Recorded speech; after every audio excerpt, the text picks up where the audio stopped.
நகராலய ரகசியம் தொடர்ந்து சிந்திக்கப்பட்டு வருகின்றது. அந்த வகையில் சுவாமிகள் நமக்கு அருளி செய்த நகராலய ரகசியம் பிண்ட தகரத்தை இயல் 9வது பாடலில் சிதம்பரம் அல்லது பொன்னம்பலம் என்பது எந்த மாதிரி தகர ஆலயமாக விளங்குகிறது என்பதை பற்றி விளக்கிய பகுதிகளையும், அதற்கு உள்ளே இருக்கிற இறைவனுக்கு பெயர் குகன் என்று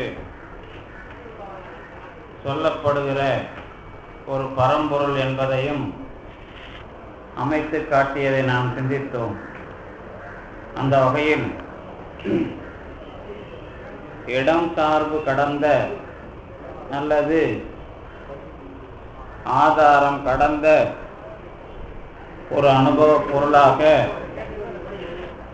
ஞான ஆகாயமாக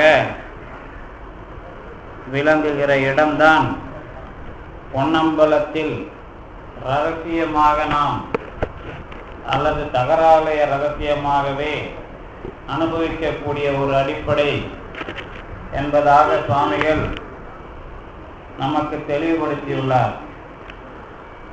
அதை தொடர்ந்து அங்கே இருக்கிற இறைவன் யார் என்று கேட்டால், அவனை நாம் குகேசன் என்பதாக, அதுதான் கடவுள் என்பதாக தெரிந்து கொள்ள வேண்டும் என்பதை விளக்கினார். அந்த வகையில் ஆன்மாக்களின் உள்ள புகைதோறும் இருந்து இச்சை ஞானம் கிரியை என்பவற்றை இயக்கி செலுத்துகின்ற உள்ளமாய் உள்ள பிரம்மம்தான் குகேசன் என்பதாக தெளிவுபடுத்தினார் சுவாமிகள்.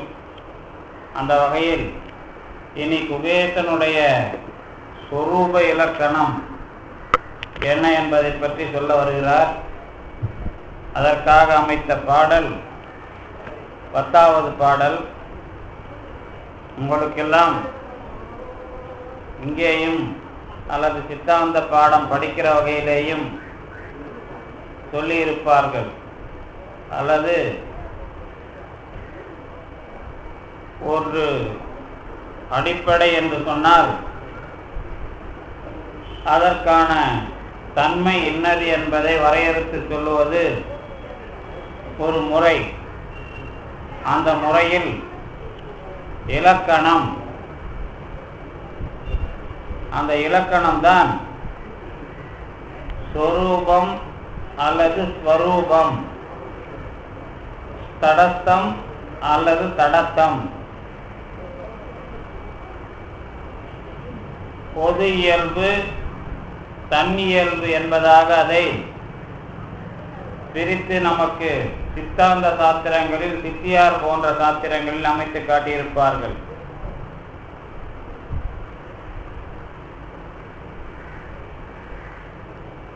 அதாவது அந்தந்த பொருளை அதனுடைய தனித்தன்மையில் இதுதான் என்பதாக சொல்ல வருவது சொரூபம். அதே பொருளை தொடர்பு உடைய வகைகளிலெல்லாம் சொல்ல வருவது தடத்தம். சொரூபமாகவும் தடத்தமாகவும் தான் நீங்கள் எல்லா பொருள்களையும் விளக்க வேண்டும். ஒரே பொருளை அது எப்படியெல்லாம் இயங்குகிறது என்ற வகையில் பார்த்தால் அதற்கு வருகிற இலக்கணங்கள் எல்லாம் தடத்த இலக்கணங்கள், சார்பு இலக்கணங்கள். அந்த பொருள் இப்படிப்பட்டதாக இருக்கிறது என்று சொல்லுவது சொரூப இலக்கணம். இந்த சொரூபம், அதைத்தான் நாம் சொரூபத்தை காட்டுகிறான், அவன் அவனுடைய சுயரூபத்தை காட்டுகிறான் என்று சொல்லுவதெல்லாம் இந்த அடிப்படையில் வந்த வழக்குகள் தான். யார் யாருக்கு என்ன சொரூபம் என்று நாம் சொல்ல வரும் பொழுது உண்மையிலேயே யாரும் தன்னுடைய சொரூபத்தை காட்டுவதில்லை, காட்ட முடிவதும் இல்லை. ஏனென்றால் சொரூபமாக இயங்குகிற ஒரே பொருள் பிரம்மம் அல்லது கடவுள் மட்டும்தான். மற்றது எல்லாம் சொரூபமாக இயங்குகிற ஒரு அடிப்படை உண்டு. ஆனால் சொரூபமாக இருக்கிற ஒரு நிலை இல்லை. அதனால்தான் தன் என்பதாக கடவுள் மட்டுமே இருக்கிறார். அந்த தன் என்பதற்கு அயலாக மற்ற எல்லாமே தாம் என்பதாகத்தான் இருக்கின்றன என்பதாக நாம் தொடர்ந்து படித்திருக்கிறோம். தாம் என்பதாகத்தான் எல்லா பொருள்களையும் நீங்கள் தெரிந்து கொள்ள முடியும். தன் என்பதாக தெரிந்து கொள்ளப்படுகிற ஒரே பொருள் கடவுள் அல்லது பரம்பொருள். அதனால்தான் தன்னை உணர்தல் என்பதாக மெய்கண்டாரும் சொன்னார் என்பதாக நாம் சிந்தித்திருக்கிறோம். அந்த வகையில் இன்றைக்கு நம்முடைய அடிப்படை சொரூப இலக்கணம், குகேசனுடைய சொரூப லக்கணம் அல்லது சொரூப இலக்கணம். அதுதான் நமக்கு வருகிற இந்த பகுதி. குலமும் நாமமும் குறி குணங்களும் குறிக்க உண அதிசூக்கமாய் புலர்தல் மாறுதல் வருதல் ஏகுதல் புதுமை தொன்மை இலதாய் மலம் இல்லாத நல் அமலமாய் ஒளிமயமதாம் வெளிமயமதாய் இலகு சம இலகுமே தொனல் இனிய சிற்சுகம் என்று என்றும் உள்ள குகேசனே. மயமதாம் வெளிமயமதாய் இலகுமே சொன இனிய சிற்சுகம் என்றும் உள்ள குகேசனே. என்றும் உள்ள குகேசன் என்பதாக பெருமானை பற்றி சொல்லி வருகிறார்.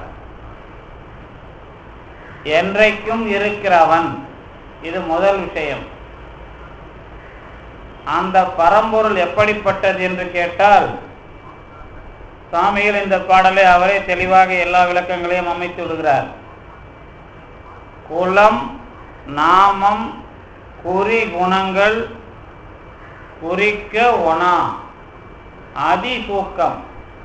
சூக்குமம் என்பதை அதிசூக்கம்,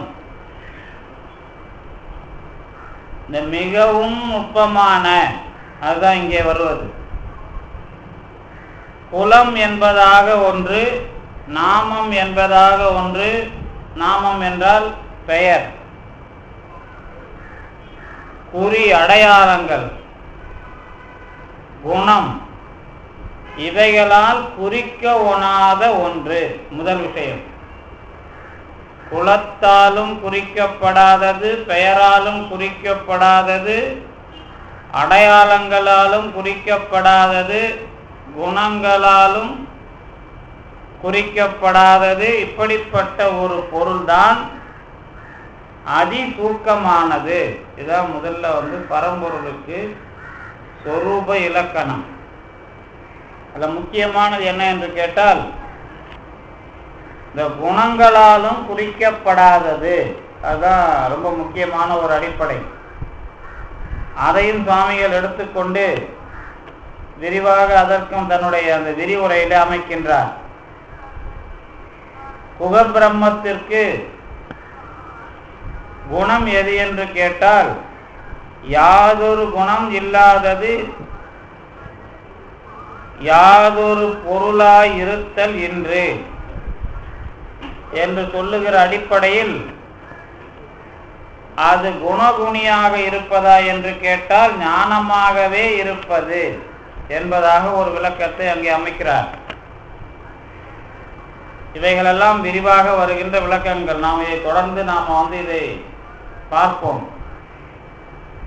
அதற்கு பிறகு வாட்டம் இல்லாதது, புலர்தல், மாறுதல், மாற்றம் இல்லாதது, வருதல், அதாவது பிறப்பது அல்லது தோன்றுவது, ஏகுதல், போவது அல்லது இறப்பது, புதுமை, புதியதாக இருப்பது அல்லது தொன்மை இல்லாதது, தொன்மை என்றால் பழமை. அப்புறம் மலம் இல்லாத நல் அமலம். சாமிகளுடைய பாடல்களில் தொடர்ந்து நீங்க இந்த தகராலய ரகசியம் பார்த்தீங்கன்னா தெரியும். நல் என்கிற ஒரு அடையை தேவை எங்கேயெல்லாம் பயன்படுத்த முடியுமோ அங்கேயெல்லாம் தொடர்ந்து பயன்படுத்தி கொண்டு வருகிறார். அது ஒரு முக்கியமான ஒரு நுட்பம். இந்த நல் என்பதை எல்லா இடங்களிலேயும் ஏறக்குறைய அதை அங்கங்கே பயன்படுத்துகிற ஒரு அடிப்படையை நீங்கள் பார்க்கலாம். மலம் இல்லாத நல் அமலமாய். மலம் இல்லாதது மட்டுமல்ல, நல் அமலமாக. மலம் இல்லாத என்று சொன்ன பிறகு நல் அமலம் என்று ஏன் சொல்ல வேண்டும் என்று கேட்டால், அதற்கு சுவாமிகளுடைய உரையில் அமைக்கிறார், பரிசுத்த சொரூபம். அதான் அமலம் என்பதற்கு பரிசுத்தம் என்று நேரடியாக ஒரு உரை அமைத்து விடுகிறார். மலம் இல்லாத நிலை ஒன்று, நல் அமலம் என்பது ஒன்று. ஒளி மயமதாம் வெளிமயமதாய். அங்கே ஒரு குறிப்பு, ஒளி மயமதாம் வெளிமயம். ஒளிமயமாக வெளிமயமாக என்பதாக தனித்தனியாக அமைக்காமல் சோதி மயமாகிய பரவெளி மயம். அதுதான் அது இருக்கிற குறிப்பு, முக்கியமானது. ஜோதியாகவும் வெளியாகவும் நீங்க அதை பிரித்து பார்க்க கூடாது. அதற்கு ஜோதி மயமாகிய பரவெளி மயம், இந்த ரெண்டையும் சேர்த்து ஒரு பொருளை அமைக்க வேண்டும். அப்படி இருக்கிற ஒன்றுதான் இலகுமே சொன இனிய சிற்சுகம் என்று என்றும் உள்ள குகேசனே. சிற்சுகம் என்பதை திருப்போரூர் சிதம்பர சுவாமிகளும் பாடல்களை பாடியிருக்கிறார். சிற்சுகம் என்ற அதே தலைப்பிலேயே. சிற்சுகம் என்பது ஞான ஆனந்தம். அதான் சாமிகள் சொல்லுவது, நன்மையாகிய ஞான ஆனந்தத்தை எக்காலத்தும் உடைய குகேசன். சிற்சுகம் என்றும் உள்ள குகேசன். ஞான ஆனந்தத்தை என்றும் எக்காலத்தும் உடைய குகேசன். நேரடியாக அதனுடைய பொருள், சிற்சுகம் என்றும் உள்ள குகேசன். குகேசன் யார் என்று கேட்டால், என்றும் உள்ளவன். எப்படி என்றும் உள்ளவன் என்று கேட்டால், சிற்சுகமாக என்றும் உள்ளவன், ஞான ஆனந்தமாக எல்லா காலத்திலும் இருக்கிறவன் குகேசன். அவன் எப்படிப்பட்டவன் என்று கேட்டால், குலம் இல்லாதவன், பெயர் இல்லாதவன், அடையாளங்களும் குணங்களும் குறிக்க முடியாத ஒரு அதிசூக்க பொருள்.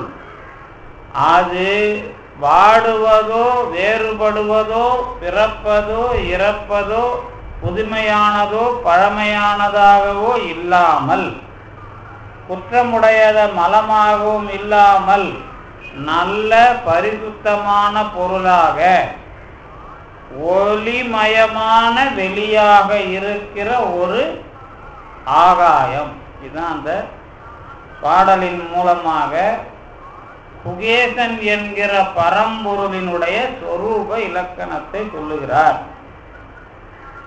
இப்ப இதுல சாமிகள் நேரடியாக சொல்லிவிட்டார். இந்த சொரூப இலக்கணம் ஒன்று சொல்லும் பொழுது என்ன அப்படி சிக்கல் என்று கேட்டால், நாம சந்திக்கிறதெல்லாம் தடத்த இலக்கணம். தடத்த இலக்கணம் என்று சொன்னால் சார்பின் மூலமாக அறிய வருகின்ற விவரங்கள். இது எல்லாம் இல்லாதது, இதையெல்லாம் கடந்தது, அதுங்கிறது சொரூப இலக்கணம். ஏன் அப்படி நாம சொல்றோம் அப்படின்னு கேட்டா, இப்ப நாம திருக்குறள் ஒண்ணு இருக்குன்னு வச்சுங்களேன், ஓர்த்து உள்ளம் உள்ளது உணரின், இதுதான் திருக்குறள். ஓர்த்து உள்ளம் உள்ளது உணரின், ரெண்டு விஷயம்தான். எல்லாவற்றையும் நீக்கி பார்த்து இருக்கிறது என்பதை உணர்தல். இப்ப எல்லாவற்றையும் ஏன் நீக்கி பார்க்க வேண்டும் என்று கேட்டால், இந்த எல்லாமே சார்புல இருக்கிற விஷயம்தான், ஒன்னோட ஒண்ணு சார்ந்து இருக்கிற விஷயம்.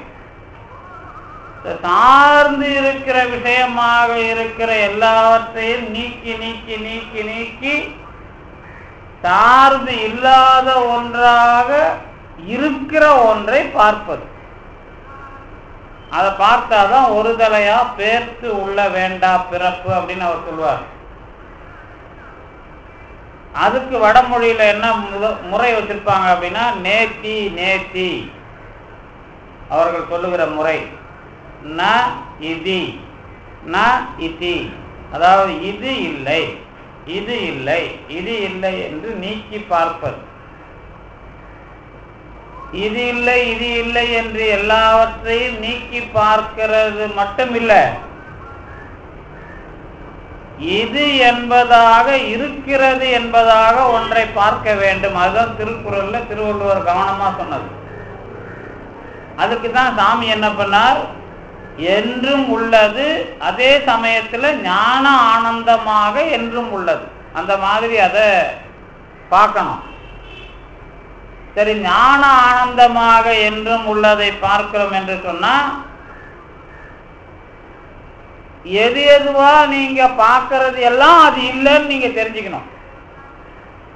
இப்ப நீங்க பார்க்கிற எல்லா பொருள்களும் அல்லது கடவுள் அப்படி வச்சுக்கணும். இப்ப நான் இங்கதான் இந்த வாதம்லாம் வந்துடும். இயற்கை, இயற்கையை தாண்டி இன்ன இன்ன கடவுள் இப்படிலாம் பேர் வைக்கிறாங்கல்ல, அந்த மாதிரி வர்ற எல்லா விஷயத்தையும் கடவுள் இல்லை என்று சொல்ல வேண்டும். இதுல நீங்க எந்த முதல்ல குலம் இல்லாதவன், சாமி என்ன பண்றாருன்னா அதுக்கு ஒரு விஷயம் எழுதுறாரு. பிராமண ஜாதி என்பது முதலாயின குலம், அது இங்க முதல்ல சொல்லிட்டு அதுக்கப்புறம் போகும்போது குலம், கோத்திரம், பெயர், அழகு, ஜாதி ஆகிய இவைகள் தூளித்த உடம்பினை சேர்ந்தவை. அடையாளம் இலா எனக்கு இவனே இருதயத்தில் இருக்கின்ற ஆன்மா தூக்குமன். இங்க ஏன் இப்படி கொண்டு வர்றாரு இந்த உரை அப்படின்னு கேட்டா, உரை ரெண்டு இடத்துல எழுதுறார். முதல்ல தொடக்கத்துல குலம்னு எழுதிட்டு அதுக்கப்புறம் அது பெரிய விரிவா எழுதும் போது இந்த விஷயத்தை எழுதுறார். இந்த அடையாளம், குலம், பெயர், அழகு, ஜாதி இதெல்லாம் ஒரு அடையாளம். இந்த அடையாளத்துக்கு உள்ள நீங்க கடவுளை அனுபவிக்க முடியுமா என்று கேட்டால் இல்லை. இறைவன் குலம் இல்லாதவன் அப்படின்னு சொல்றது எந்த மாதிரி புரிஞ்சுக்கணும் அப்படின்னு கேட்டா, இப்ப நீங்க உடனே இறைவன் இந்த குலத்துல பிறந்திருக்கிறான், இந்த குலத்துல இருக்கிறவன் தான் இறைவன் இப்படிலாம் சொல்றாங்களே, அதுக்கு தான் சொன்னாரா, இல்ல இறைவன் இப்படிப்பட்டவன் அதுக்கு தான் சொன்னாரான்னா பொதுவா எல்லா விஷயமும் அதிலே இல்லை என்று போய்விடும். என்னன்னு கேட்டா, இறைவன் என்பவன் ஒரு ஆன்மாவாக பார்க்கப்படுகிறான் அப்படின்னு சொன்னா எப்படி பார்க்கிறது? இந்த முறை தான் இங்க வைக்கிறார். என்ன வைக்கிறார்னா, இவன் ஆன்மா, அடையாளம் இல்லா எனக்கு ஆன்மா. அந்த வரியை நேர நீங்க 54வது பக்கத்துல வர்ற வரி, அடையாளம் இல்லாத எனக்கு ஆன்மா, அதுதான் குலம் இல்லாதவன் என்பதை தெரிந்து கொள்ளுகிற முறை. குலம் இல்லாதவன், பெயர் இல்லாதவன் அப்படிங்கிறத தெரிஞ்சுக்கணும் அப்படின்னா அடையாளம் இல்லாத எனக்கு ஆன்மா. இப்ப என்ன விஷயம் அப்படின்னு கேட்டா, ஆன்மாவை தெரிந்து கொள்ளுகிற முறை எதுவோ அந்த முறையில்தான் நீங்கள் கடவுளையும் தெரிந்து கொள்ள வேண்டும். ஆன்மாவை தெரிந்து கொள்ளுகிற முறை எது என்று கேட்டா, இந்த இன்ன ஆள் இன்ன ஆன்மா. இப்போ ஒரு ஆள் பேரை சொல்லி அவரோட உயிர் அப்படின்னு நாம சொல்றோம்ல, இந்த அவரோட உயிர் என்பது இந்த மாதிரி சார்பில் இருக்கு. ஒரு குலத்தில் வந்திருக்கிறது, ஒரு உடம்பில் வந்திருக்கிறது, அதற்கு என்று அழகு, பேர், அடையாளம் எல்லாம் இருக்கிறது. எப்படி இந்த குலம், பெயர், அடையாளம் எல்லாவற்றிற்குள்ளும் வந்தாலும் ஆன்மா என்ற ஒன்றுக்கு அது இல்லை. ஆன்மா என்ற ஒன்றுக்கு அது இல்லை என்று எப்படி தெரிந்து கொள்ளுவது? இப்ப நாம ஒரு சின்ன சின்ன கேள்வியெல்லாம் இங்க உங்களுக்கு தானா வரும். என்னென்ன கேள்வியெல்லாம் வரும் அப்படின்னு கேட்டா,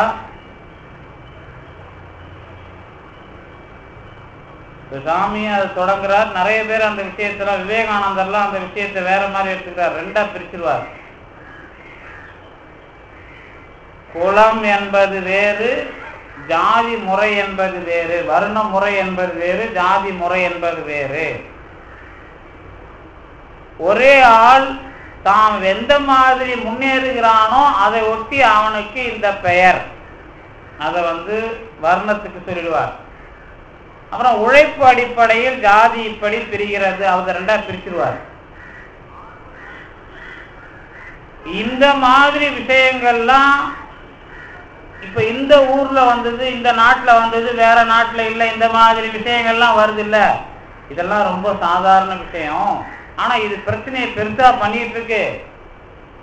நீங்க ஒரு ஆளை எடுத்துக்கிட்டா, அடையாளம் என்பதாக பயன்படுத்துகிற விஷயங்களை எல்லாம் பட்டியலிடுங்கள். இதான் முறை. இவருக்கு என்னென்னலாம் அடையாளம், இந்த அடையாளம் எல்லாம் இந்த ஆளுக்கு எதில் இல்லை, அந்த முறையை நீங்கள் கையாளுங்கள். ஒரு ஆளுக்கு எல்லா வகையான அடையாளங்களும் இருக்கிறது, அந்த ஆளுக்கு எதில் அடையாளம் இல்லை. எதில் அடையாளம் இல்லை என்று கேட்டால், அவருடைய கையில் இருக்கிற அடையாளம் அல்லது முகத்தில் இருக்கிற அடையாளம், இதையெல்லாம் தாண்டி அவருடைய ஆன்மாவில் எந்த அடையாளமும் இல்லை. அந்த ஆன்மாவில் எந்த அடையாளமும் இல்லை என்பது போல அதற்கு எப்படி எந்த ஒன்றும் சேராதோ அந்த மாதிரி முதல்ல நீங்க இறைவனை தெரிந்து கொள்ள வேண்டும். இது எதுக்கு இந்த முறையை சாமிகள் அமைக்கிறார் அப்படின்னு கேட்டா, இந்த முறையில தான் அந்த விஷயம் வருது. பாட்டில் எடுத்த உடனே குலம் இல்லாதவன், அதுக்கு இன்னொரு பாட்டையும் எடுத்து காட்டுறாங்க சாமி. என்ன பாட்டை எடுத்து காட்டுறாங்கன்னா, கந்த புராணத்துல இருந்து, ஊரிலான் குணம் புரியிலான் செயலிலான் உரைக்கும் பேரிலான் ஒரு முன்னிலான் பின்னிலான் பிரிதோர் தாரிலான் வரல் போக்கிலான் மேலிலான் தனக்கு நேரிலான் உயிர் கடவுளாய் என்னுளே நின்றான். அதுல அந்த எவ்வளவு பாட்டு இருக்குது. குலம் இல்லாதவன்றதுக்கு சாமி கடவுளை விளக்குவதற்கு எவ்வளவு பாட்டு இருக்கு. ஆனா இந்த பாட்டை ஏன் கந்த புராணத்துல இருந்து இந்த பாட்டை ஏன் சாமி எடுத்தார் அப்படின்னு கேட்டீங்கன்னா, அதுல ஒரு வரி வரும் பாருங்க, நேரிலான் உயிர் கடவுளாய் என்னுளே நின்றான். ஏன் அது வருது அப்படின்னா, என்னுடைய உயிரை நான் எந்த அடையாளமும் இன்றி நான் எப்படி பார்க்க முடியுமோ அந்த அனுபவம் வந்தால் எந்த அடையாளமும் இல்லாதவன் கடவுள் என்ற உண்மை எனக்கு வரும். இதுதான் விஷயம். கடவுளை இப்ப நீங்க ஒரு ஆளை பார்க்கும்போதே உயிர் தன்மையில் ஒரு ஆளை பார்க்க தொடங்கிவிட்டால் அங்கே எது இல்லை என்றால் குணம், குறி, குலம் போன்ற அடையாளங்கள் இல்லை. அதுக்குதான் அந்த வரி, என் நேரி உயிர் கடவுளாய் என்னுளே நின்றான். அதை விளக்குற மாதிரி தான் சாமி என்ன பண்ணார், அடையாளம் இல்லாத எனக்கு ஆன்மா. அடையாளம் இல்லாத எனக்குன்னு சொல்றது ஒரு ஆன்மா சொல்லுது. அந்த ஆன்மாவிற்கு ஆன்மா இறைவன். இப்ப என்ன முறைன்னு கேட்டீங்கன்னா, இப்ப இந்த உரையில பார்த்து எல்லாரும் எழுதின மாதிரி எழுதின அப்படின்னு சொல்ல வரல சாமி. எல்லாரும் எழுதின மாதிரி பாட்டை புரிஞ்சிக்காதீங்க. இந்த பாட்டுல ஒரு அடிப்படை இது, அதுதான் அங்க சொல்ல வர்றது. என்ன அடிப்படை என்று கேட்டால், பரம்பொருளின் சொரூப இலக்கணத்தை இதையெல்லாம் கடந்ததுன்னு நான் அப்படியே இருக்கிற விஷயத்தெல்லாம் வச்சுட்டு அதுக்கு மேல இருக்குதுன்னு சொல்ல வரல. அதுதாங்க மெத்தடாலஜின்னு பேர். இதுக்கெல்லாம் மெத்தடாலஜின்னு பேர். மெத்தடாலஜினா அதை சொல்ற முறை. இப்போ இன்னும் ஒரு கூடுதலா ஒரு செய்தி சொல்றேன். சங்கரர் கடவுளை பத்தி முடிவு பண்ணும்போது என்ன சொன்னாரா, நேர்த்தி தான் அவங்க எடுத்துக்கிட்டது, இது இல்லை இது இல்லைன்ட்டு. கடைசியா பிரம்மம் கடவுள் சொரூப லட்சணத்துல சொல்லுங்க அப்படின்னு சொன்னா என்ன சொல்லுவாங்க அப்படின்னு கேட்டா, எந்த ஒன்றில் அஞ்ஞானம் இல்லையோ அந்த ஞானம்தான் பிரம்மனுடைய ஞானம். பிரம்மம் கடவுளின் ஞானம். நீங்க சொல்றது எல்லாமே அஞ்ஞானம் தான், எதுவும் ஞானம் கிடையாது. ஏன் அப்படின்னா, நீங்க ஞானத்துக்கு போயிட்டா வேற ஒன்றும் தெரியாது. அவங்க சொல்ற முறைதான். நீங்க போற எல்லாமே, நாம போற எல்லாமே அஞ்ஞானம். இந்த ஞானம் இருந்து சொன்னால் இந்த ஞானம் ரெண்டாவே இருக்கும். அங்க போயிட்டா வேற ஒண்ணு தெரியாது, எல்லாமே ஒண்ணுதான். வேற தனக்கு அயலாக ஒன்று இருக்கிறதே இல்லை. இதுதான் அவங்க சொன்ன முறை. என்ன முறை? இன்னும் கொஞ்சம் அதுல நான் சொல்ற மாதிரி தெரியுது உங்களுக்கு. என்ன விஷயம்னா, இப்ப நீங்க ஒண்ணு சொல்றீங்கல்ல, இது இப்படிப்பட்டதுன்னு சொல்லிட்டா அது வேற, நாம வேற. அதை சொல்லாத இடத்துக்கு போயிட்டா சொல்ல வேண்டியது இல்லை. அந்த மாதிரி ஒரு நுட்பமா அதை விளக்குவாங்க. அதாவது நீங்க பிரம்மம் என்பதை அதாவது சொரூபமா சொல்ல முடியாது. சொரூபமா சொல்லிட்டீங்கன்னு ஆயிட்டா ரெண்டாயிடுது. அங்கவே இருந்தாதான் உங்களுக்கு இன்னொன்னு கிடையாது. அந்த மாதிரி அதை கொண்டு போய் நிறுத்திடுவாங்க. இது சொரூபம் சொல்றது அவங்க முறை. நாம என்ன சொல்ல வரோம்னா, அதுக்கு தான் அந்த அந்த நுட்பத்தை நீங்க விட்டுறக்கூடாது அப்படிங்கிறதுக்கு தான் சாமி ரொம்ப கவனமா எழுதி, இன்னும் கடைசியா இந்த பாட்டை முடிக்கும் பொழுது என்ன சொல்லுவார் அப்படின்னா, ஜீவான்மாவும் உண்டு பரத்துவ பொருளும் உண்டுங்கிறத நீங்க மறந்துடாதீங்க அப்படிங்கிறத ஒரு 56வது பக்கத்துல எழுதுவார் பாருங்க. இந்த பாட்டுக்கு விளக்கம் வரும்போதே ஏன் அந்த விஷயம் வரணும் அப்படின்னு கேட்டீங்கன்னா, நீங்க சொரூப இலக்கணத்தை அடைகிற விஷயம்தான் தகராலய ரகசியம். மற்ற ரகசியம் மாதிரி இல்லை. இது சொரூப இலக்கணமாகிய குகேசனை அடைகிற இலக்கணம் தான் தகராலய ரகசியம். இப்ப சொரூப இலக்கணம் மற்றவங்க சொல்லும் பொழுது என்ன சொல்லிட்டாங்கன்னா, அங்க ரெண்டு விஷயம் கிடையாது. ரெண்டு விஷயம் எது கிடையாதுன்னா, நீங்களும் கடவுளுங்கிற ரெண்டு விஷயம் கிடையாது.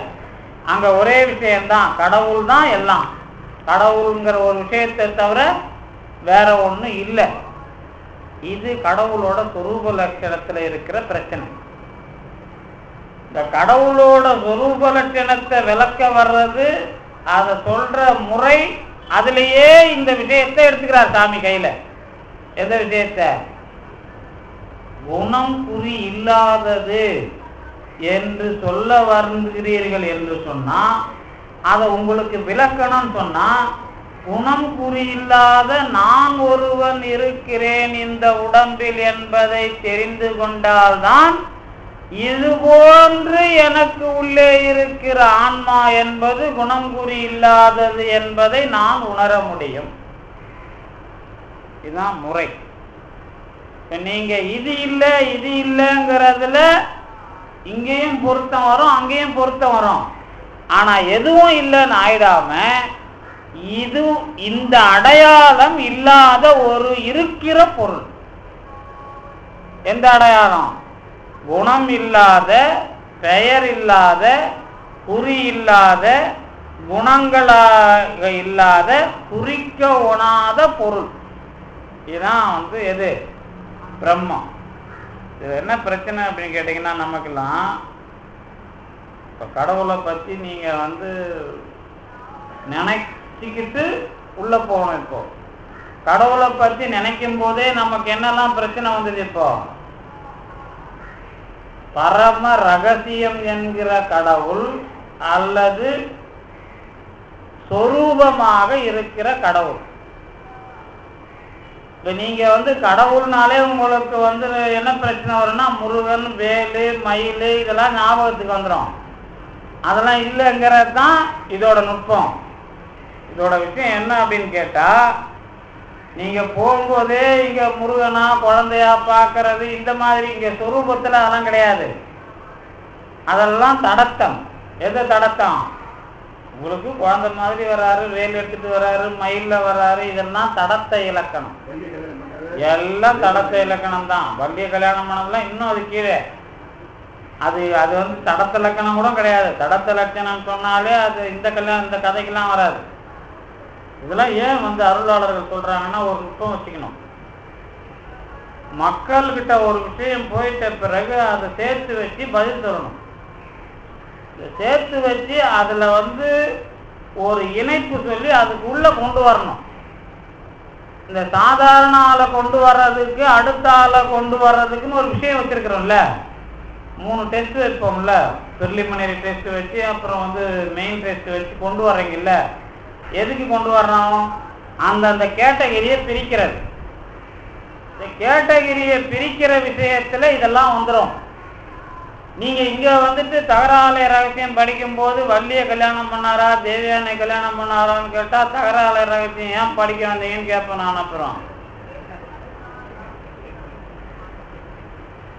அந்த விஷயமே இங்க கிடையாது. இப்போ அதுக்கு தான் நான் 6 பேர் சொல்லியிருக்கிறேன். உங்களுக்குலாம் ஒரு முக்கியமான வரலாறு ஒன்று சொல்ல. அதாவது நான் முருகன் வரலாறுலேயே இவ்வளவு விஷயம் இருக்கு. என்ன வரலாறுனா, ரொம்ப பழைய காலத்துல இரும்பு கண்டுபிடிக்கிறதுங்கிறது வேல் பின்னாடி வந்த விஷயம். இரும்பை கண்டுபிடிச்சது திராவிடர்கள், இந்தியர்கள், திராவிடர்கள் தான், தமிழர்கள் தான். ஆனா அதுக்கு முன்னாடியும் திராவிடர்கள் வாழ்ந்தாங்கல்ல. அவங்க எந்த ஆயுதத்தை வச்சிருந்தாங்க? அதுதான் வஜ்ரம். அந்த எலும்பை தான் ஆயுதமா முருகன் பயன்படுத்தினான்னு உங்களுக்கே தெரியும். அதான சாமி விழாவை வைக்கிறார். ஆமா, வஜ்ரவேல்னா நீங்க உங்களுக்கு இரும்பா தான் மறுபடியும் பார்க்க தெரியுது. வஜ்ரவேல்னா எலும்பா பார்க்க தெரியணும். எலும்பு அது யார் எலும்பு கொடுத்தது? முதல்ல இந்திரன் தான் எலும்பு கொடுத்தான். அப்புறம் ததீசி முனிவர் கொடுத்தார். இதெல்லாம் நமக்கு பழைய வரலாறு. அதுக்கப்புறம் அவருக்கு வேல் கொடுத்தாங்க. இதுக்கு நடுவில் ஒரு இடத்துல யானை வாகனமா இருக்கும், ஒரு இடத்துல மயில் வாகனமா இருக்கும். அப்ப வாகனமும் மாறும். இதெல்லாம் மாற்றி எல்லாத்தையும் நீங்க தனித்தனி வரலாறு எழுதுறவனுக்கு என்ன பண்ணக்கூடாது? கடவுள் இல்லைன்னு எழுதுறதுக்கு ஒத்தாசை பண்ணக்கூடாது. இதெல்லாம் சேர்த்து வச்சு கடவுள் எப்படி வருது? இந்த வரலாற்றுக்கு உள்ள கடவுள் வருது. கடவுள் அதே வரலாறுல வரல. கடவுள் சண்டை போட்டு வரலாறுல வருதான்னு கேட்டா, சண்டை போட்ட வரலாறுக்கு உள்ள கடவுள் இருக்கிறான். ஆனா சண்டை போட்டவனே கடவுள் கிடையாது. அதை முதல்ல ஞாபகம் வச்சுக்கணும். அப்படி வச்சாதான் நாம கடவுளை அனுபவிக்கிறதுக்கான முறை. அதுதான் இந்த சொரூப லட்சணத்தையே முடிவு பண்ற முறை. இப்ப நீங்க என்ன சொல்லுவீங்க? சூரபத்மன், சிங்கமுகன், பானுகோபன்லாம் படிக்கிறீங்கல்ல. உடனே முருகன் இங்கெல்லாம் இறங்கி சண்டை போட்டான். நீங்க சொற்பொழி கதா காலட்சேபத்துக்கு என்ன கூட்டா வரமாட்டேன்னு வச்சுக்கோங்க. அந்த மாதிரி யாராவது கூப்பிட்டா என்ன சொல்லுவாரு? அதுவும் முருகன் திருப்பூர்ல மேல மேகத்துல சண்டை போட்டுக்கிட்டு இருக்கான், திருச்செந்தூர்ல கடல்ல சண்டை போட்டுட்டு இருக்காங்கப்பா, மரத்துல சூரம் வந்துட்டு இருக்கான், பக்கத்துல காட்டுவார்ல, என்னால காட்ட முடியாது இல்ல. அந்த காட்டும் போதே நீங்க முருகனும் சூரபத்மனும் சண்டை போட்டுட்டு இருக்கிறான்னு நினைச்சிட்டு இருப்பீங்களா என்ன? உடனே தத்துவம் என்ன சொல்லுவீங்க கந்த புராணத்துல? இல்ல இல்ல, அது ஆணவம், இது கர்மம், இது மாயன்னு சொல்றது ஏன் சொல்றோம்? அப்ப முருகன் அவரு சட்டை போட்டுன்னு வேல் எடுத்துக்கின்னு எதிரில் சண்டை போட்டு இருந்தாருன்ற விஷயத்த அடுத்த கட்டத்துக்கு கொண்டு வரீங்கல்ல. இப்ப இதுக்கு அதுக்கு என்ன இடைவெளி? அந்த வரலாறு நடந்துதா இல்லையா, இந்த வரலாறு உண்மையா இல்லையா கேள்வி கேட்டா என்ன பதில் சொல்லும்? குழப்பமா இருக்குதுல்ல. இதுதான் பிரச்சனை. நம்ம மக்களுக்கு இருக்கிற பிரச்சனை. இது ஒரு பெரிய பிரச்சனை. என்ன பிரச்சனைனா, இதுல ஒண்ணும் இல்லை. இந்த புராணம் எழுதும்போது ஆணவம், கர்மம், மாயை, குணம் இதோட விளக்கம்லாம் அந்த எழுதுற ஆசிரியருக்கு தெரியும். இந்த இலக்கணத்தோட என்ன தெரியும்? மாயை என்றால் அசுத்தம், சுத்தம். மாயை 36 கருவிகளாக வருவது, இதெல்லாம் அவனுக்கு தெரியும். ஆணவம் என்றால் 6 குணங்கள் 7 குணங்களை உடையது, யான் எனது என்று இதெல்லாம் தெரிஞ்சுக்கிட்டு என்ன பண்ணுவான், அந்த அந்த விஷயம் என்னென்ன வேலை பண்ணுமோ அந்தந்த கேரக்டராலும் அதை மாற்றி அதை எழுதுவார். இது எழுதுறாருன்னு வச்சுக்கோ. இப்ப இன்னொரு கேள்வி என்ன வந்துடும், இப்ப இதுல இவரா படைச்சாரா, அதுக்கு ஏதாவது உதவிச்சா அப்படின்னா என்ன பதில் சொல்லுவீங்க? அங்க கொஞ்சம் பிரச்சனை இருக்கு. இந்த இதுல என்ன பிரச்சனை அப்படின்னா, அடுத்தது அதுல என்ன பிரச்சனைனா, இல்ல அந்த மாதிரி ஏதாவது ஒரு ஆளுங்க வாழ்ந்து சண்டை போட்டு இருந்த வரலாறுக்குள்ள அவங்களுக்கு இந்த பேரை வச்சு இந்த கதையை வச்சு பிட்டின் பண்ணுவாங்க. இப்ப உங்க வாழ்க்கையை வச்சு உங்களுக்கு மாயை இந்த இடத்துல இருக்குது, ஆணவம் இந்த இடத்துல இருக்குது, கர்மா இப்படி வேலை செய்யுதுன்னு நான் சொல்லுவேன். எப்படி சொல்லுவேன்? இப்ப நீங்க தான் சூரபத்ம, நீங்க தான் யாரு சிங்கமுகம், நீங்க தான் பானுகோபன், இந்த 3 பேரும் சேர்ந்த ஒரு ஆளா வச்சுக்கிட்டு நான் ஒரு விளக்கம் சொல்றேன்ல. இப்போ ஏதாவது ஒரு வரலாற்று பாத்திரம் நல்லது கெட்டது மோதலாக அந்த காலத்துல வாழ்ந்திருப்பான். அவனுக்கு இப்படி ஒரு பேரை கொடுத்து இந்த தத்துவ அடையாளத்தை கொடுத்து முதல்ல ஒரு கதையை சொல்லி ஊருக்கு புரிய வைப்பாங்க. அதுக்கு பிறகு தத்துவம் வளர வளர அதுக்கு என்ன பண்ணுவோம், அதுக்கான எல்லா விளக்கங்களையும் கொடுத்து பெரிய விஷயமா ஆக்குவோம். சரி, இப்படி நான் கேட்டா பதில் சொல்லுங்க. ராமாயண மகாபாரதத்துல லட்சம் சேனை செத்துது, அப்புறம் இத்தனை அக்குரோசனம் போச்சு, இத்தனை குரோசனம் போச்சுனால அத்தனை குரோசனம் எங்க இருந்துதாங்க? அந்த காலத்துல கொஞ்சம் பேர்த்தான 10,000 பேர் 20,000 பேர் 30,000, ஆனா 1,00,000 பேர் செத்தான்னு எப்படி எழுதினாங்க? அந்த பாத்திரங்களையும் அந்த கதைகளையும் அப்படி சொல்றது. அப்ப என்ன விஷயம் நீங்க இப்ப முதல்ல புரிஞ்சுக்கணும், 3 கட்டமா புரிஞ்சுக்கணும். ஒண்ணு, ஏதோ ஒரு சில மக்களுடைய வாழ்க்கையில நடந்த அந்த வரலாற்று நிகழ்ச்சியை முதல்ல பார்ப்பாங்க. அதுக்குள்ள நல்லது நடந்த இடத்துல கடவுளினுடைய தன்மை விளங்கியது, இதுதான் முதல் விஷயம். இப்ப காரைக்கால் அம்மையாருக்கு தானே முதல்ல கடவுள் விளங்குச்சு. அதுக்கு முன்னாடி கடவுள் விளங்குச்சா இல்லையா? கடவுள் விளங்குச்சு. ஆனா காரைக்கால் அம்மையார்கிட்ட விளங்கின மாதிரி விளங்கல. கட்டுக்கதெல்லாம் இதான் வரலாற புரிஞ்சிக்கிற விஷயமா. நீங்க அவன் சொல்ற மாதிரி சொல்லக்கூடாது. நாம இங்க உட்காந்துன்னு இந்த மதில தாண்டி போய் வேற மாதிரி பேசலாம். ஆனா இங்க பேசும்போது அது கட்டுக்கதை கிடையாது, அது கட்டுக்கதை கிடையாது. மக்கள் தரத்திற்கு ஏற்ப எப்படி அதை விளங்க வைக்கிறது அப்படிங்கிறது தான். நீங்க கூட இப்போ முருகன் தமிழனா பிராமணனான்னு சண்டை போட வச்சீங்கன்னா என்ன ஒரு பட்டிமன்றம் நடத்துவாங்க வெளியில போனீங்கன்னா. ஆனா நமக்கு உண்மை தெரியும். என்ன தெரியும்? அவன் அனுபவத்தில் வருகிறவன். யாருக்கு தெரியும்? இந்த பிரச்சனை தானே பாம்பன் சுவாமிகள் இவ்வளவு பெரிய விஷயம் எழுதினார். இப்ப இன்னைக்கு என்ன இது, ஏன்னா சொரூபமா எப்படி புரிஞ்சிக்கிறதுங்கிற விஷயமா இவ்வளவு வரலாறு இருக்கு.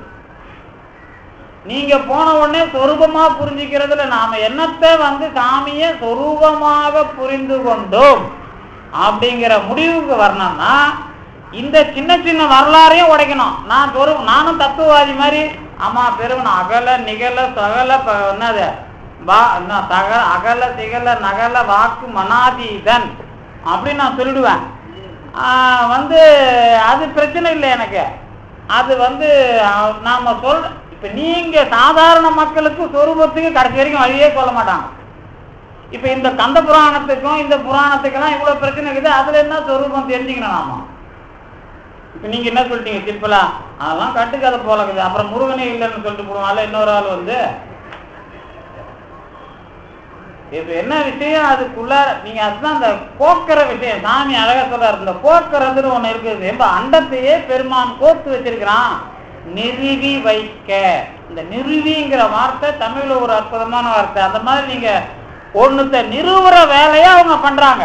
எதை நிறுவுறாங்க? நான் தான் உங்களுக்கு அடிக்கடி ஒரு விஷயம் சொல்லியிருக்கிறேன். என்ன விஷயம் சொல்லியிருக்கிறேன்னா, சங்க இலக்கியத்துல ஈழத்து பூதந்தேவனார்னு ஒருத்தர் இருந்தார். ஈழத்து பூதந்தேவனார், மதுரையில ஈழத்து மதுரை பூதந்தேவனார். அவர் ஈழத்துக்காரரு, யாழ்ப்பாணத்துக்காரரு, ஆனா மதுரையில தான் ரொம்ப நாள் தங்கியிருந்தார்.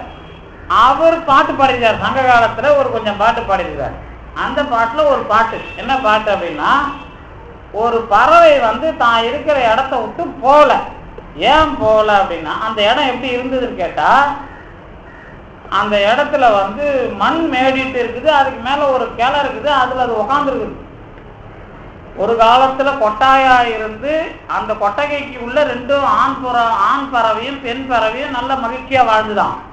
ஆனா இப்ப பிரச்சனை வந்த காலத்திலயும் அந்த கொம்புல வாழ்தான், ஆனா கீழே புதராகி போயிருக்கான். என்ன புதர்ன்னு கேட்டீங்கன்னா, அந்த காவல் மரம்னு ஒண்ணு இருக்கும் எல்லையில, ஊருக்கு வெளியில அந்த மன்னன் அந்த மக்கள் வழிபடுறது, அந்த குலத்தலைவன் மக்கள் அந்த மாதிரி. ஏன்னா நான் மன்னன் சொல்ல மாட்டேன், குலத்தலைவன் தான் அந்த காலத்துல, மன்னர்கள்லாம் பின்னாடி.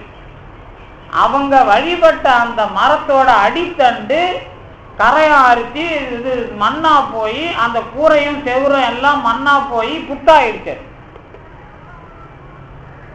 அந்த இடத்துக்கு பேரு, அந்த மரத்தோட அடிய வழிபட்ட இடத்துக்கு பேரு கந்து வழிபாடுன்னு பேரு. புரியுதா? இப்போ இந்த கந்து வழிபாடுனா என்ன அப்படின்னா, அடிமரத்துல வெட்டினதை வழிபடுறது அந்த மரத்துக்கு. அதுதான் அந்த வடிவம் தான் சிவலிங்கமாகவும் பின்னாடி மாறுது. இப்ப கந்துங்கிற சொல்லு இருந்தது, சிவனுங்கிற சொல்லு முன்னாடி கிடையாது. முடிஞ்சுதா? இந்த வழிபாட்டை அந்த 2000 வருஷத்துக்கு முன்னாடி விஷயமா அவர் பதிவு பண்றார். ஆனா அப்ப சிவன்கிற பேரு நம்ம இதுல இல்ல, வேதத்திலே என்ன பேர் கிடையாது, சிவன்கிற பேர் கிடையாது. நல்லா ஞாபகம் வச்சுக்கணும். ஆனா குமாரன்கிற பேரு கிடைக்குது. குமாரன்னா என்னன்னு கேட்டா, பிள்ளை சேயோல்லாம் கிடைக்குது இல்ல, முடிஞ்சது. இப்ப பழைய கடவுள் புதிய கடவுள் நடுவுல வந்து சிவன், இந்த பேர்லாம் வருது இல்ல. இப்ப இதெல்லாம் கட்டுக்கதையா, கடவுள் இத்தனை கடவுளான்னு கேட்டா என்ன பதில் சொல்லுவீங்க? இதெல்லாம் நாம என்னமோ பெரிய செமினார்ல பேசுற மாதிரி பேசிட்டு இருக்கிறவங்க, நம்ம தகராறு ரகசியத்துல உட்காந்துக்கிட்டு.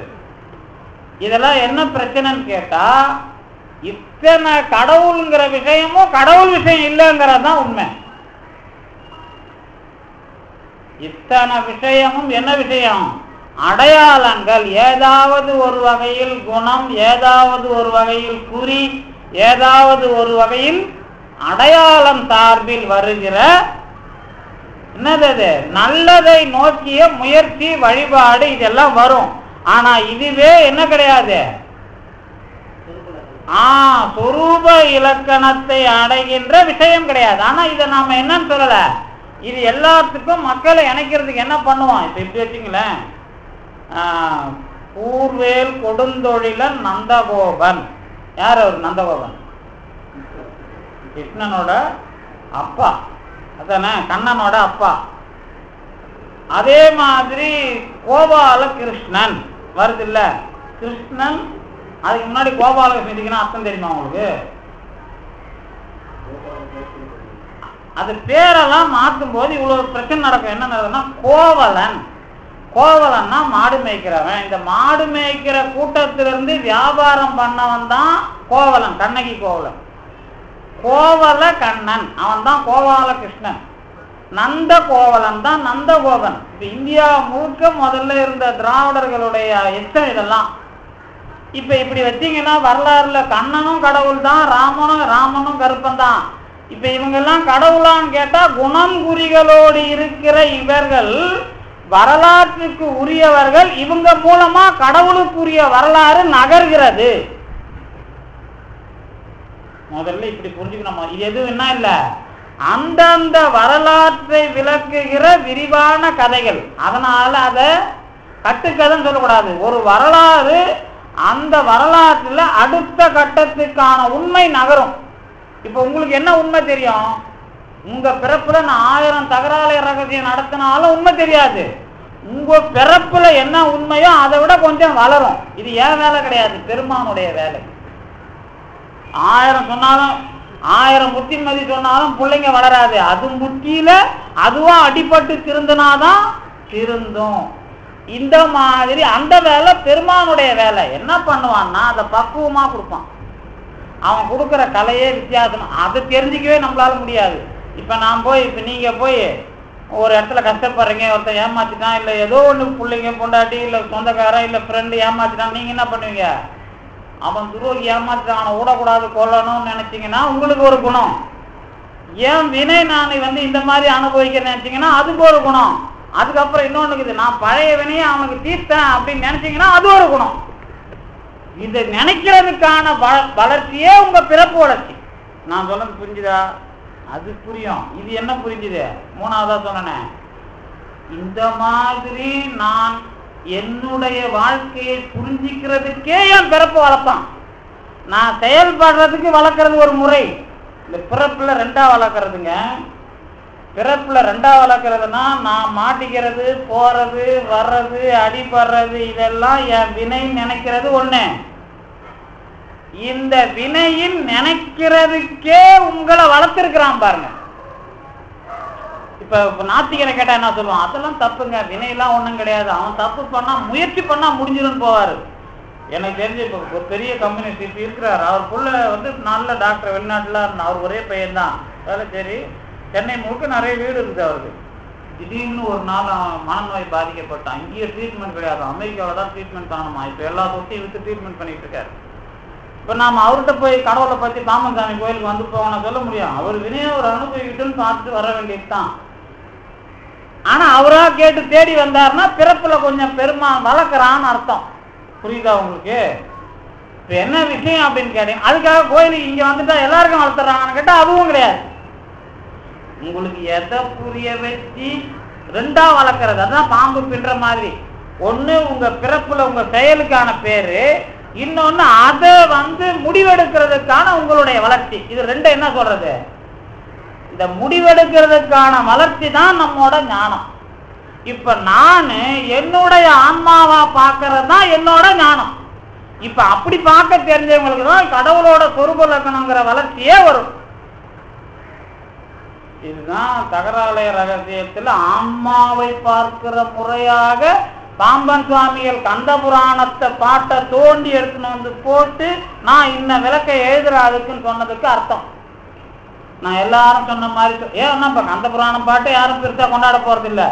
ஆனா அந்த பாட்டை கொண்டு வந்து ஏன் போட்டாருன்னா எல்லாருமே இந்த மாதிரி நிறைய சொல்லிக்கிறாங்களே. ஊரிலாம் ஏன் மாணிக்கவாசகர் நிறைய இடத்துல சொல்லிக்கிறாரு, திருஞான சம்பந்தர் சொல்லியிருக்காரு. அதெல்லாம் கூட அது வேணுன்றதுல வேற மாதிரி வேணுன்றத போடுவாரு. ஆனா இங்க போடும்போது இவருக்கு என்ன முக்கியம்? உயிர் கடவுளா என்ன? உயிர் கடவுள்னா உடனே உயிருக்கு உயிரா இருக்கிறான்னு அர்த்தம் இல்லாத, அந்த உயிர் அந்த கடவுளை எப்படி தெரிந்து கொள்ளுகிறது, அதுதான் சொரூபம். என்னுடைய உயிர் என்னுடைய கடவுளை எப்படி தெரிந்து கொள்ளுகிறதோ அது அதனுடைய சொரூபம். உயிரை தெரிந்து கொண்டு அந்த உயிர் தன்மையில் தெரிந்து கொள்ளுவதுதான் சொரூபத்தை நோக்கிய முறை. இப்ப நாம ரெண்டாவது புரிஞ்சுக்கணும். உயிர் நான் கடவுளை இப்படி தெரிஞ்சிருக்கிறேன். என்ன தெரிஞ்சிருக்கிறேன்? அங்க போய் இவ்வளவு கும்பிடலாம், இங்க போய் இவ்வளவு கும்பிடலாம். எவ்வளவு கும்பிட்டாலும் கடவுள் இருக்குதா இல்லையான்னு திடீர்னு நம்ம பிரச்சனைக்கு ஏற்ற மாதிரி பிரச்சனை வந்துடும் மைண்ட்ல. எவ்வளவுதான் சாமி மேல நம்பிக்கை இருந்தாலும் எல்லாருக்கும் தொடர்ந்து நம்பிக்கை இருக்காது. அப்பப்ப பிரச்சனை வந்து போவோம். அப்பப்ப சாமியே என்ன பண்ணணும்? நம்பிக்கையை நமக்கு ஏற்படுத்தி கொடுக்கணும். நான் இருக்கிறேன் அவர் ஏற்படுத்தி கொடுத்தாதான் நாமே கடவுளை நம்ப முடியும். அப்படி இல்லாம கடவுளை என்னுடைய வளர்ச்சியில் நான் என்னுடைய உயிர் வளர்ச்சியை இப்படி தெரிந்து கொள்ளுகிறேன் என்பதாக நினைக்கிற முறை வருகிறவனுக்கு, அப்படி பார்க்கிற முறை உள்ள நிலையில்தான் கடவுள் சொரூப இலக்கணத்தை பார்க்க வேண்டும். இது இல்லை நீக்கி நீங்க இப்போ அதுதான் நான் எப்படி சொல்லுவேன். திருக்குறள் அடிக்கடி சொல்லுவேன். என்ன திருக்குறள்? அது எவ்வளவுதான் படித்திருந்தாலும் தன் உண்மை நுண்ணிய நூல் பல கற்பினும் மற்றும் தன் உண்மை அறிவே மிகும்.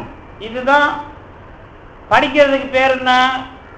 பூமியை பற்றி படிக்கிறது, சூரியனை பற்றி படிக்கிறது, புல்லை பற்றி படிக்கிறது, பூண்டை பற்றி படிக்கிறது, எல்லாத்த. ஒருத்தன் பாம்பு நிக்கிற பாம்பு இவன் நகர்றான், உடம்ப இழுத்து அவன் மேல விஷத்தை அடிச்சு சாகடிக்க வந்துருது. இருந்த மண்வெட்டியால தலையில போட்டான், செத்து போச்சு. பாம்பை சாகடிச்சான், ஜெயில புத்தி போட்டானுங்க. நேற்று நம்ம திருநெல்வேலி பக்கம் படிச்சிருப்பீங்கல்ல பேப்பர், இன்னைக்கு 95 நீங்க படிச்சிருந்தீங்கன்னா தெரிஞ்சிருக்கும். இப்ப நீங்க இது என்னன்னு சொல்லுவீங்க? நீங்க ராஜநாகம் ஒண்ணும் இல்லை, அரிய வகை ராஜநாகத்தை கொண்டுட்டான், கேஸ்ல அவனை தூக்கி உள்ள போட்டாங்க நேற்று. இதுக்கு என்ன நீங்க சொல்லுவீங்க? பாம்பு அது அரிய வகை ராஜனாக படம் எடுத்து நிற்கும், இவன் அப்படியே நின்னா அது போகும். ஆனா இவன் அசைஞ்ச உடனே இவனை கொத்துறதுக்கு அது வந்துருச்சு, அது கெட்ட செத்து தான் போகணும். இவன் நல்ல துணிச்சலா நின்று இருந்த மண்வெட்டியால தலையில போட்டான், படம் வெட்டிக்கின்னு அது செத்து போயிடுச்சு. தலை வெட்டி நேற்று உள்ள குறிச்சு போட்டாச்சு. நீங்க இன்னைக்கு தினத்தந்தி படிச்சு பாருங்க, இன்னி பேப்பர் தான். எதுக்கு சொல்ல வந்த அப்படின்னா, என்னுடைய அந்த அந்த முயற்சியை நான் எடுக்கிறேன். இப்ப நீங்க என்ன பண்ணுவீங்க? அந்த இடத்துல சில பேருக்கு செயலே வராது, அவன் என்ன செய்யறான் அப்படின்னு தெரியாது. அவனை காப்பாத்துற விஷயமா ஒரு முடிவெடுக்கிறதுக்கு அவனுடைய ஆன்மா வளருது. அந்த மாதிரி என்னுடைய ஆன்மாவினுடைய வளர்ச்சியில நான் இந்த மாதிரி முடிவெடுக்கிறேன்னு ஒவ்வொரு ஆளுக்கும் தனியா இருக்கும். இதுதான் உயிர் வளர்ச்சி. இந்த உயிர் வளர்ச்சி தான் என்னத்தை கொடுக்கும் அப்படின்னு கேட்டீங்கன்னா, இந்த அடையாளம் இல்லாம இவ்வளவு படிச்சிருக்கிற, இவ்வளவு தெரிஞ்சிருக்கிறது, எவ்வளவு அறிவு இருந்தாலும் அது என்ன பண்ணும்? அந்த சமயத்துல அவனை வாழ வைக்கிறதா அடிக்கிறதா அப்படி முடிவு பண்றது எது? அதை என்ன பண்ணுவாங்க எல்லாரும் கேட்டீங்கன்னா, ஊழ் தான், உங்களுடைய வினை தான் உங்களை முடிவு பண்ணணும்னு எல்லாரும் சொல்லிட்டாங்க.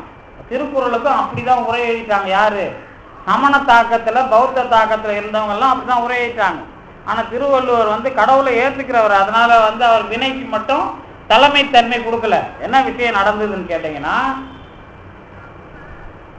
அதுதான் திருநாவுக்கரசர் வரலாறு உங்களுக்கு தெரியும். திருநாவுக்கரசர் எல்லா மந்திரமும் தெரிஞ்சவர். அவருக்கு பேர் என்ன? தர்ம சேனர். தர்மத்தையே கையில கடிவாளம் மாதிரி பிடிச்சி வச்சிருக்கிறாரு. அவர் உணர் ரூட்ல தான் அது போகும். தர்ம சேனர் அப்படின்னா தர்மத்தை சேனமாக பிடித்து கொண்டு நடத்துகிறவர். ஆமா, அப்ப அப்படி அதுல எல்லாமே அவருக்கு தெரியும். என்ன தெரியும்?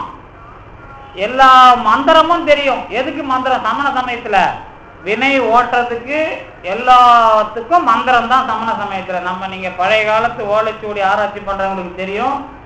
வீடு வாடகை கொடுக்கறவங்கள இருந்து அவனை நோயாளி ஆக்கிறதுக்குல இருந்து எல்லாத்துக்கும் ஒரு மந்திரம் எழுதி வச்சிருப்பாங்க. இந்த மந்திரவாத வேலை வந்ததெல்லாம் இந்த சமணம் வந்த பிறகுதான்.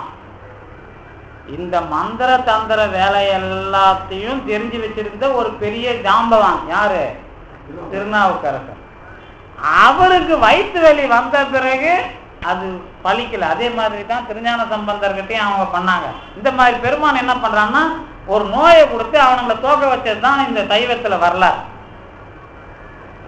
அந்த வரலாறு வரும்போது என்ன பண்ணிட்டாருன்னா, எல்லா மந்திரமும் இவரை கடல்ல கட்டி போட்டாச்சு.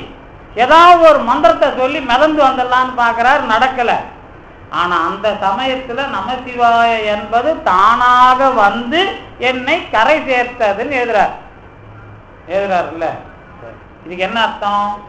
நுண்ணிய நூல் பல கற்றிருந்தாலும், இதுல வேற நல்ல வேடிக்கை நினைச்சுக்கிட்டீங்க, நமசிவாய என்பது அவர் ஏற்கனவே படித்து வைத்திருக்கிற மந்திரம் இல்லை. அதனால இன்னும் அது பொருத்தமா இருக்குது. எந்த மந்திரமும் வேலை செய்யாத வகையில் ஊழ்வினையும் வேலை செய்யாது. ஏன்னா ஊழ்வினை கடல்ல கட்டி போட வச்சாச்சு. இப்ப அவரை காப்பாத்தினது எது அப்படின்னு கேட்டீங்கன்னா, தனக்கு உள்ளே இருந்த ஒரு அறிவு வேலை செய்ய விட்டார், அது காப்பாற்றியது. அதுதான் நமசிவாய். என்ன விஷயம் அப்படின்னு கேட்டா, என்னுடைய செயல் எது எனக்கு எந்த தடைக்கு உள்ளேயும் அகப்படாமல் காப்பாற்றுவது. இதுதான் சார் உயிரை தெரிந்து கொள்ளும். இது எல்லாரும் என்ன பண்ணிட்டாங்க அப்படின்னு கேட்டீங்கன்னா, வினை வரைக்கும் கொண்டு போனாங்க. ஆன்மாவும் தன்னை காப்பாற்றி கொள்ளுகிறதுன்னு கொண்டு போனாங்க. ஆனா விஷயம் நுட்பம் என்ன அப்படின்னா, ஆன்மா, வினை, உடம்பு இதையெல்லாம் தாண்டி எனக்கு உள்ளே இருக்கிற கடவுள் காப்பாற்றும் என்பதை நேரடியாக சொன்ன வரலாறு திருநாவுக்கரசர். அந்த வரலாறுல தான் இங்க என்ன எழுதுறாரு, உயிரை வச்சு நீங்க குணம் குறி கடந்த கடவுளை பாருங்கள்.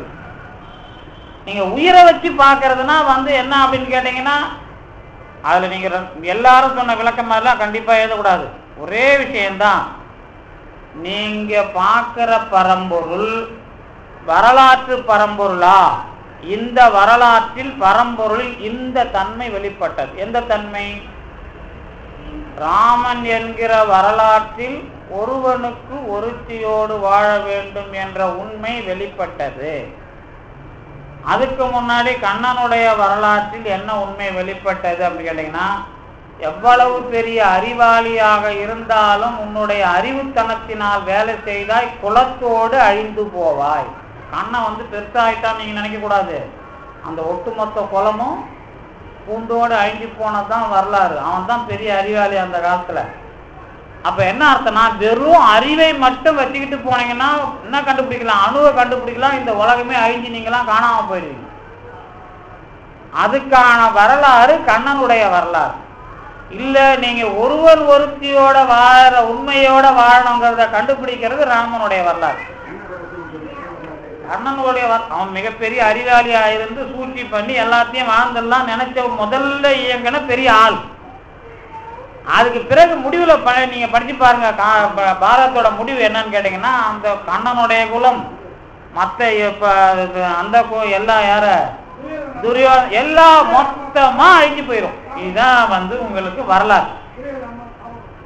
எல்லாருடைய விஷயமும் என்ன நடந்ததுன்னு கேட்டீங்கன்னா, கடைசியா அந்த கோரப்புள்ள இரும்பு அரைச்சி போட்டு அது எல்லாம் கங்கை யமுனை கதையில அந்த கோரப்புல்லு முளைஞ்சி அந்த யாதவர் குல மக்கள் எல்லாம் விளையாடி அதுங்களுக்குள்ளே எடுத்து அடிச்சு அந்த குலமே அழிந்து விடும். கண்ணனையும் ஒருத்தன் கொண்டுடுவான். இந்த மாதிரி வரலாறு தான். அந்த பின்னாடி நீங்க படிச்சீங்கன்னா தெரியும். அதுக்கு பின்னாடி வரலாறு தான். என்ன அர்த்தம் அப்படின்னு கேட்டீங்கன்னா, வெறும் அறிவை கொண்டு வாழ்ந்து விடலாம் என்று நினைத்தால் நீங்கள் மட்டுமல்ல உங்கள் குலமும் பூண்டோடு அழிந்து விடும். இந்த ஒருவன் ஒருத்தியை கண்டுபிடிச்ச வரலாறு எதுக்கு முக்கியமானதுன்னு கேட்டீங்கன்னா, அங்கதான் நீங்க வினையை வெல்ல முடியும் என்ற வரலாறு. வினையை வெல்ல முடியும் என்ற வரலாறுனா, இது என்னுடைய வினையினால் வந்த துணை. மனைவியா இருந்தாலும் கணவனா இருந்தாலும் இது என்னுடைய வினை காரணமாக வந்த துணை.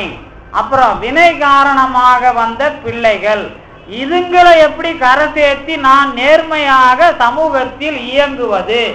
இந்த நேர்மை என்னை நல்லவனாக விளங்க செய்தால் நான் கடவுளின் பிள்ளையாக இருக்கிறேன் என்பதை காட்டுகிற வரலாறு. இதுக்கு மூலம் எதுனா, ஒருவன் ஒருத்தியோடு வாழுகிற ராமனுடைய வரலாறு. அப்போ ராமன் தான் முன்னாடி வாழ்ந்தானா? இல்ல, இந்த வரலாற்று உண்மையை ஒருவன் நிறுவுகிறான். இதுதான் விஷயம். அப்ப அவனே கடவுளா என்று கேட்டால், கடவுள் தன்மைக்கு உரிய ஒரு உண்மையை காட்டிய வரலாறு. அதே மாதிரிதான் முருகன் என்ற வரலாறாயிருந்தாலும் சரி, சிவன் என்ற வரலாறாயிருந்தாலும் சரி, அது கடவுளின் பெயராலேயே வழங்கப்பட்ட வரலாற்றுக்கான என்னது தயாரிப்பு. அங்க என்னன்னு கிடையாதுன்னு கேட்டீங்கன்னா, சிவனும் முருகனும் வாழ்ந்தவர்கள் கிடையாது.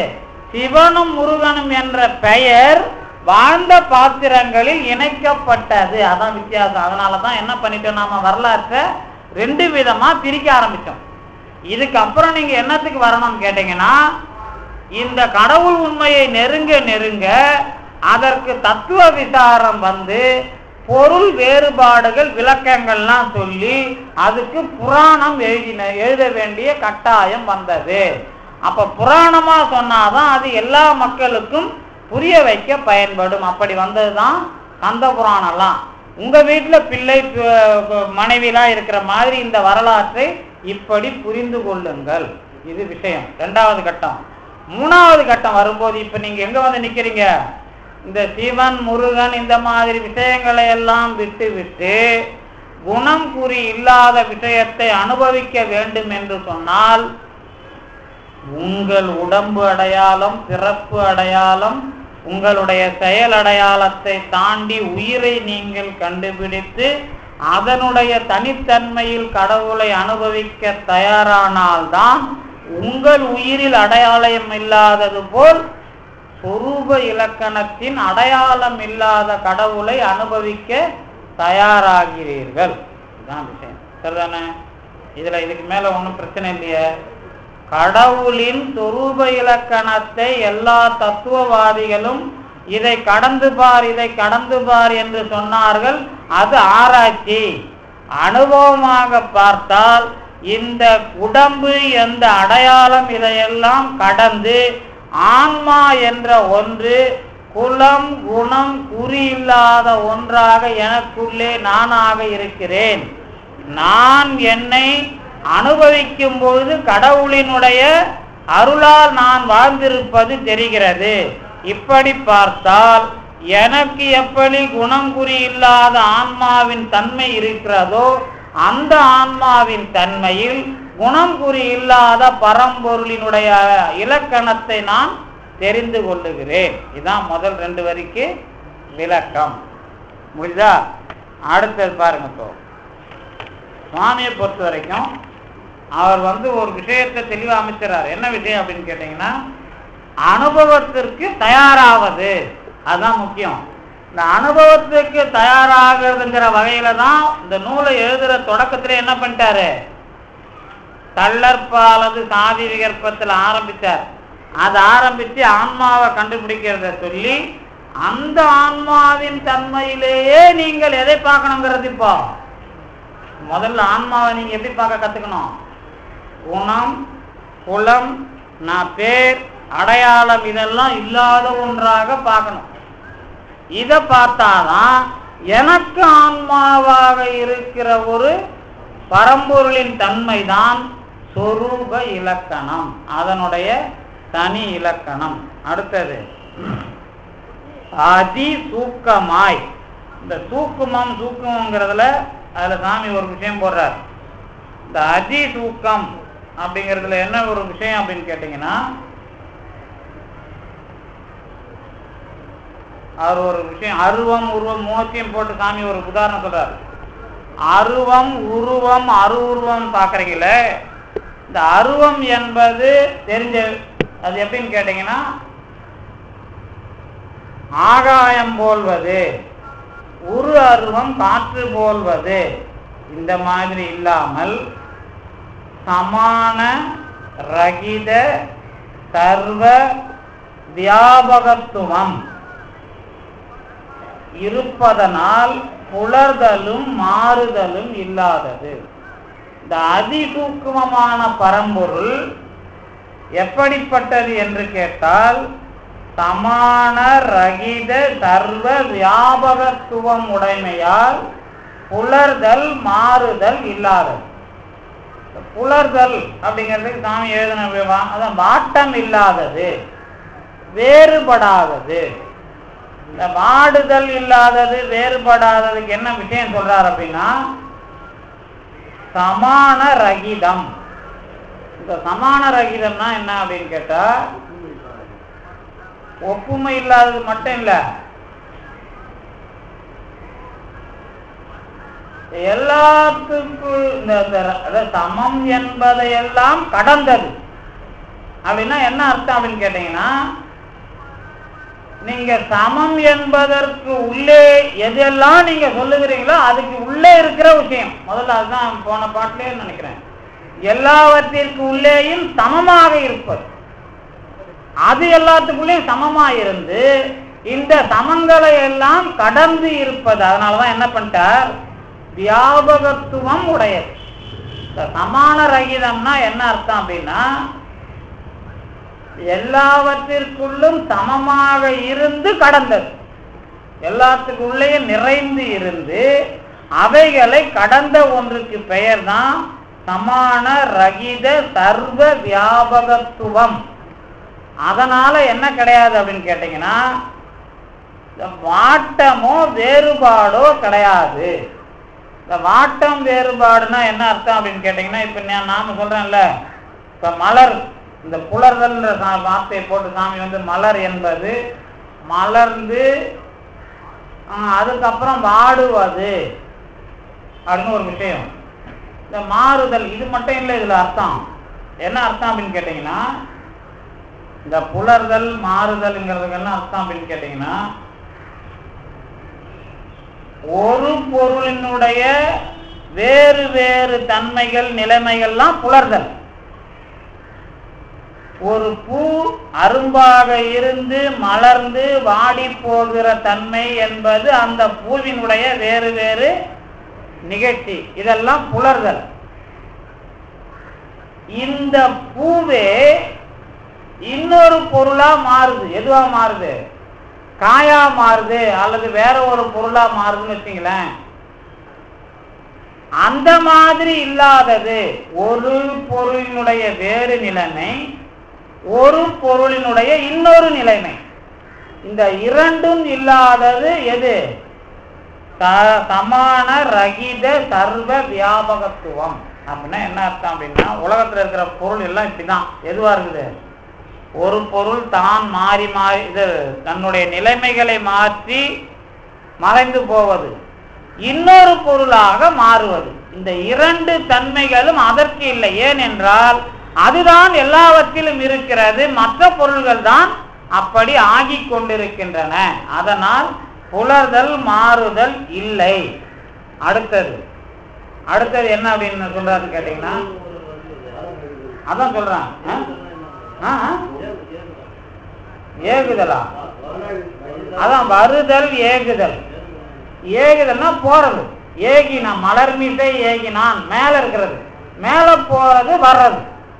அப்படின்னா பிறப்பது இறப்பது இரண்டும் இல்லாத தன்மை. அதுக்கு மேல ஒண்ணு சொன்னார, மலர் ரகிதத்தால் வருதல் ஏகுதல் இல்லை. இந்த மலர் ரகிதம்னா மலம் இல்லாத தன்மையால், ஆணவ மலம் தாக்கம் இல்லாத நிலைமையினால் பிறப்பு இறப்பு இல்லை. அதுதான் ஆதி அந்தங்கள் இன்மையால். கடவுளுக்கு இன்னும் இல்லை. எது இல்லைங்கிறத நீங்க எழுதிக்கணும். சமான ரகித சர்வ வியாபகத்துவம் இருப்பதால் புலர்தல் மாறுதல் இல்லை. மலரகிதத்தால் வருதல் போதல் இல்லை. ஆதி அந்தங்கள் இல்லாததனால் புதுமையும் தொன்மையும் இல்லை. இந்த புதுமைங்கிறது என்ன அப்படின்னு கேட்டீங்கன்னா, புதியதாக இருப்பது, தொன்மைனா பழமையாக இருப்பது. அந்த காலத்தில் இருந்து இருக்கிற ஒரு விஷயமாகவோ இன்றைக்கு வருகிற ஒரு விஷயமாகவோ இல்லாததற்கு என்ன காரணம் என்று சொன்னால், ஆதியும் அந்தமும் இல்லாதது. அப்ப இதுல 3 குணம் சொல்லியிருக்கிறார். என்ன குணம் சொல்லியிருக்கிறார்? சமான ரகித சர்வ வியாபகத்துவம் உடையது, மலரகிதமாக இருப்பது, ஆதி அந்தங்கள் இல்லாதது. இந்த 3 விஷயத்தை எழுதி சொல்லிட்டாரு. சொரூப இலக்கணத்திற்கு சொல்லிவிட்டார். அதுக்கு பிறகு என்ன சொல்றாரு அப்படின்னு கேட்டீங்கன்னா, முக்கியமான ஒரு விஷயம் சொல்றார். இப்ப நாம இவ்வளவு நேரம் சொன்னோம்ல, இந்த அனுபவமா சொல்றார் சாமி, அதுக்கு இதான் பொடி. சுவானுபூதியாளருக்கு சோதி சிதாகாசமாய் காணப்படலால் ஒளிமயமதாம் வெளிமயமதாய் என்றார். இந்த ஒளிமயமதாம் வெளிமயம் அது யாருக்கு வரும் அப்படின்னா, சுவானுபூதிமான்களுக்கு வரும். என்ன ஒரு விஷயம் அப்படின்னு கேட்டீங்கன்னா, இந்த சுவாதி நீங்க உடனே என்ன பண்ணீங்க, அது பெரிய அனுபவசாலிகளுக்கு தான் வரும் அப்படின்னு அர்த்தம் இல்லை. அது சுபானுபூதி அப்படின்னா தன்னை பார்க்க, நான் இவ்வளவு நேரம் சொல்லிட்டு வந்தேன்ல, தன்னுடைய ஆன்மாவை பார்த்து அதிலே கடவுள் அனுபவத்தை பெறுகிறவன் தான் சுவானுபூதிமான். அனுபூதினா தெரியும் உங்களுக்கு, மேலான செல்வம் அப்படின்னு தெரியும். அனுபவத்தின் மேன்மை அனுபூதி, அனுபவத்தின் மேன்மை. யாருக்கு அது வருதுன்னா சுப அனுபூதி. இதுல நீங்க ஒரு விஷயம் நல்லா வச்சுக்கணும். என்ன விஷயம் வச்சுக்கணும்னா, இப்ப இன்னைக்கு இருக்கிற இந்த தத்துவ உலகத்து மேல ஒரு குற்றச்சாட்டு என்ன அப்படின்னு கேட்டீங்கன்னா, நமக்கெல்லாம் இந்த பிரச்சனை இல்லை, மேலை நாட்டில் தான் இந்த பிரச்சனை. பிரான்ஸு, இத்தாலி, இந்த அமெரிக்காவில் தான் இந்த என்ன பிரச்சனை, இந்த தத்துவம் இன்னும் அவங்களுக்கு பிடிபடாது. ஏன்னா இந்த பணத்தில் வாழ்ந்துட்டு இருக்கிறதுனால தத்துவம் இன்னும் பிடிபடாது. அதனால அவங்க என்ன பண்ணுவாங்கன்னா, அதில் போட்டு சண்டை போட்டு கிடப்பாங்க. இன்னும் கேட்டால் பிரான்ஸ்லலாம் என்ன சொல்லுவாங்கன்னா, வெறும் இந்த டீ கடையில் தான் தத்துவம் பேசுவாங்க. இங்கே டீ கடையில் அரசியல் பேசுவோம் நாம். பிரான்ஸில் கஃபேல தான் பெரும்பாலும் இந்த தத்துவம் பேசுறது. அதுக்கு தான் நிறைய தத்துவவாதிலாம் இன்னைக்கு நிறைய உலகம் முழுக்க இந்த உலகத்தை கெடுக்கிற தத்துவம்லாம் அங்கதான் வரும்னு வச்சுங்களேன். அதுல ஒண்ணு இப்ப வந்திருக்கிறது போஸ்ட் மாடர்னிசம் பேர், பின் நவீனத்துவம்னு அதை சொல்லுவாங்க. இதுக்கும் கொஞ்சம் முன்னாடி எக்ஸிஸ்டென்சியலிசம் அப்படின்னு ஒண்ணு, இருத்தலியல்னு பேர். அது இவங்கெல்லாம் என்ன பண்ணுவாங்க, கடவுள் இருக்கிற மாதிரி பேசுவாங்க. அவனுங்க கடவுளை பேசுறதுக்கும் நாம பேசுறதுக்கும் வித்தியாசம் இருக்கு. என்ன விஷயம் அப்படின்னு கேட்டீங்கன்னா, அவங்க என்ன பண்ணுவாங்க, அதை தனியா கொண்டு போய் சுயநலமா கொண்டு போயிடுவாங்க.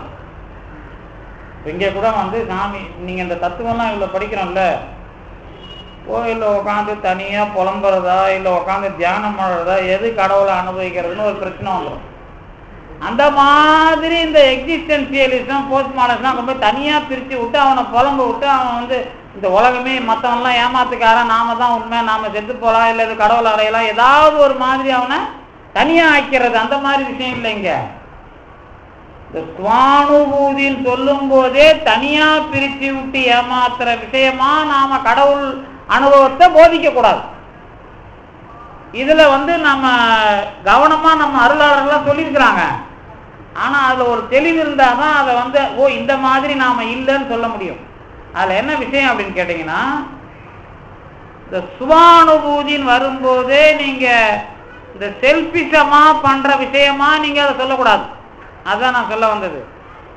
இவ்வளவு நேரம் நம்ம படித்தேன்ல, நான் பிறந்த வகையில் ஒரு குலம் சொல்லப்படுகிறது, எனக்கு ஒரு பெயர் வகையில் ஒரு சொல்லப்படுகிறது, என்னுடைய உடல் வகையில் ஒரு அடையாளம், இதெல்லாம் இல்லாம என்னுடைய எந்த சார்பும் இல்லாத ஆன்மா என்ற ஒன்றை நான் பார்ப்பது சுவம். இந்த ஆன்மா என்ற சுவம்தான் அடையாளம், எந்த குலம் பெயர் அடையாளம் இல்லாத கடவுளின் இடம். அந்த இடத்தினுடைய அனுபவம் வரும்பொழுதுதான் சுவானுபூதி. சுவானுபூதியை பேசும்போது நீங்க உங்களை தனியா பிரிச்சு விட்டு நீங்க போய் வந்து மற்றவங்க எல்லாம் சரியில்லை, நான் இன்னமும் இப்படி போறேன் அப்படிங்கிற மாதிரி பிரியறது இல்லை. அது இப்ப இதை எதுக்கு சொல்றோம் சுவானுபூதிய? இப்ப இந்த சுவானுபூதியை நாம எதுக்கு சொல்றோம்? எல்லா மனிதர்களுக்குள்ளும் அந்தந்த ஆன்மாவில் ஆன்மாவாக குணம் குறி இல்லாத ஒரு பரம்பொருள் இருக்கிறது அப்படின்னு பார்க்கறதுக்கு தான் இந்த சுவானுபூதி. அதனாலதான் நீங்க மற்ற நாட்டில் வர்ற தத்துவவாதிங்க வேற நாம நிறைய படிச்சிட்டோம். ஆனா நமக்கு என்ன வரலன்னா, கொஞ்சம் வழி நடத்துற குருமாருக்கு சரியில்லாதனால இந்த பிரச்சனை வந்துருது. அதுல வந்து இப்ப சாமி காலத்திலே இவ்வளவு எழுதியிருக்காருன்னாட்டு அவர் வழி நடத்துறதுக்கு என்ன பண்ணாரு, மகாதேஜோ மண்டல சபைன்னு பேர் வச்சார். அதுக்கு என்ன சபை மட்டும், அது என்ன அர்த்தம்? பேரொலி சபை. அப்படி தமிழ்ல எழுதினா மகாதேஜோ அப்படின்னா பேரொலி, மண்டலம்னா வியாபகம்.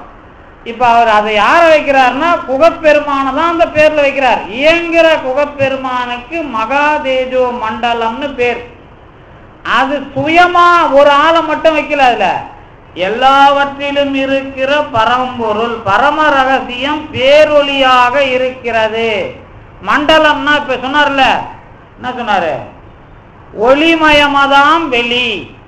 அப்ப பாமசாமி வார்த்தையில அது தமிழ்னா பேர் ஒளி வெளி, அதான் மண்டலம். மண்டலம்னா வெளி, தேஜோனா ஒளி, மகானா பேர், பேரொளி வெளி. அந்த மாதிரி முருகப்பெருமானுடைய அனுபவ நிலையம், இதுதான் விஷயம். அப்ப இது என்ன சுவானுபூதினா அவனுக்குள்ள மட்டும் தனியா போய் ஒதுங்கி நின்று பார்க்கறது இல்ல, சொரூப இலக்கணமாக இருக்கிற பரம்பொருளின் நிலையம் அப்படின்னு ஒரு அனுபவம். அப்படி ஒரு அனுபவமாக எல்லா ஆன்மாக்களும் அதில் இணைதல். இந்த விஷயம்தான் சொரூப இலக்கணத்தின் மூலமாக சுவாமிகள் மற்றவர்களை விட வேறுபாடாக முறையாலும் உண்மையாலும் சொல்லுவது. இதுதான் அந்த பாட்டுக்கு அந்த 4 வரைக்கும், அந்த முதல் 2 வரைக்கும் அதான் அர்த்தம். அதுக்கு பிறகுதான் என்ன பண்றார் அப்படின்னா, மலமில்லாத நல் அமலமாய். இதுல ஒரு விஷயம் என்ன அப்படின்னு கேட்டீங்கன்னா, இந்த மலமில்லாத நல் இந்த நான் ஏற்கனவே குறிப்பிட்டுட்டேன், நல் என்பதை சாமிகள் எல்லா பாடல்கள்லையும் குறைஞ்சபட்சம் அதை பயன்படுத்த முயற்சி பண்றாரு. அதுல ஒன்றும் அடுத்த பாட்டில் கூட அதை அழகா ஒரு இடத்துல இணைச்சி விட்டுறாரு. அது அடுத்த நிற்றலின் நல்ல ஆரணம் 2வது வரியிலேயே அடுத்த பாட்டில் கொண்டாந்து அதை பிரித்து படிக்கும் போதே நமக்கு ஏன் இது அங்கே போடுறாரு அப்படிங்கிற மாதிரி தெரியும். நிற்றலின் நல்ல ஆரணம், எது எதுக்கெல்லாம் நல்லது கொடுக்க முடியுமோ அது எதுக்கெல்லாம் நல்லது கொடுக்கணுங்கிறதுல சாமி ரொம்ப கவனமா இருக்கிறார். அதுல இந்த மலம் இல்லாத நல் அமலமாய் ஒளிமயமதாம் வெளிமயமதாய், இந்த மலம் இல்லாத நல் அமலம்னு ஏன் சொல்லணும் அப்படின்னு வந்ததுன்னு கேட்டீங்கன்னா, இப்போ கடவுள் சொல்லும்போது அமலன் நிமலன் இதெல்லாம் சொல்றோம்ல, மலங்களை கடந்தவன் இதெல்லாம் வேற இலக்கணம். இயல்பாகவே மலங்களில் நீங்கியவன் இதெல்லாம் எண்குணத்தான் அப்படிங்கிறதுக்கு கடவுளுக்கு 8 குணத்துக்கு வரம்பிலாற்றல், பேருதல் உடைமை, சுதந்திரத்துவம் உடையன், தன்வயத்தனா, இப்படிலாம் ஒரு 8 குணம் சொல்லுவோம். அப்ப என்னெல்லாம் நம்மளால முடியுதோ முடியலையோ அதெல்லாம் கடவுளுக்கு குணம். நம்மளால எதெல்லாம் முடியலையோ அதெல்லாம் கடவுளுக்கு குணம். அப்படி ஒரு 8 லிஸ்ட்டை போட்டு பண்றது 8 குணம். அது பிரச்சனை இல்லை நமக்கு. இங்க வரும்போது ஏன் இப்படி சொல்றாரு அப்படின்னா, மலம் இல்லாத நல் அமலம். இந்த கொஞ்ச நேரத்துக்கு முன்னாடி பார்த்தேன்ல, உயிரை பொதுவாக பார்த்தல்.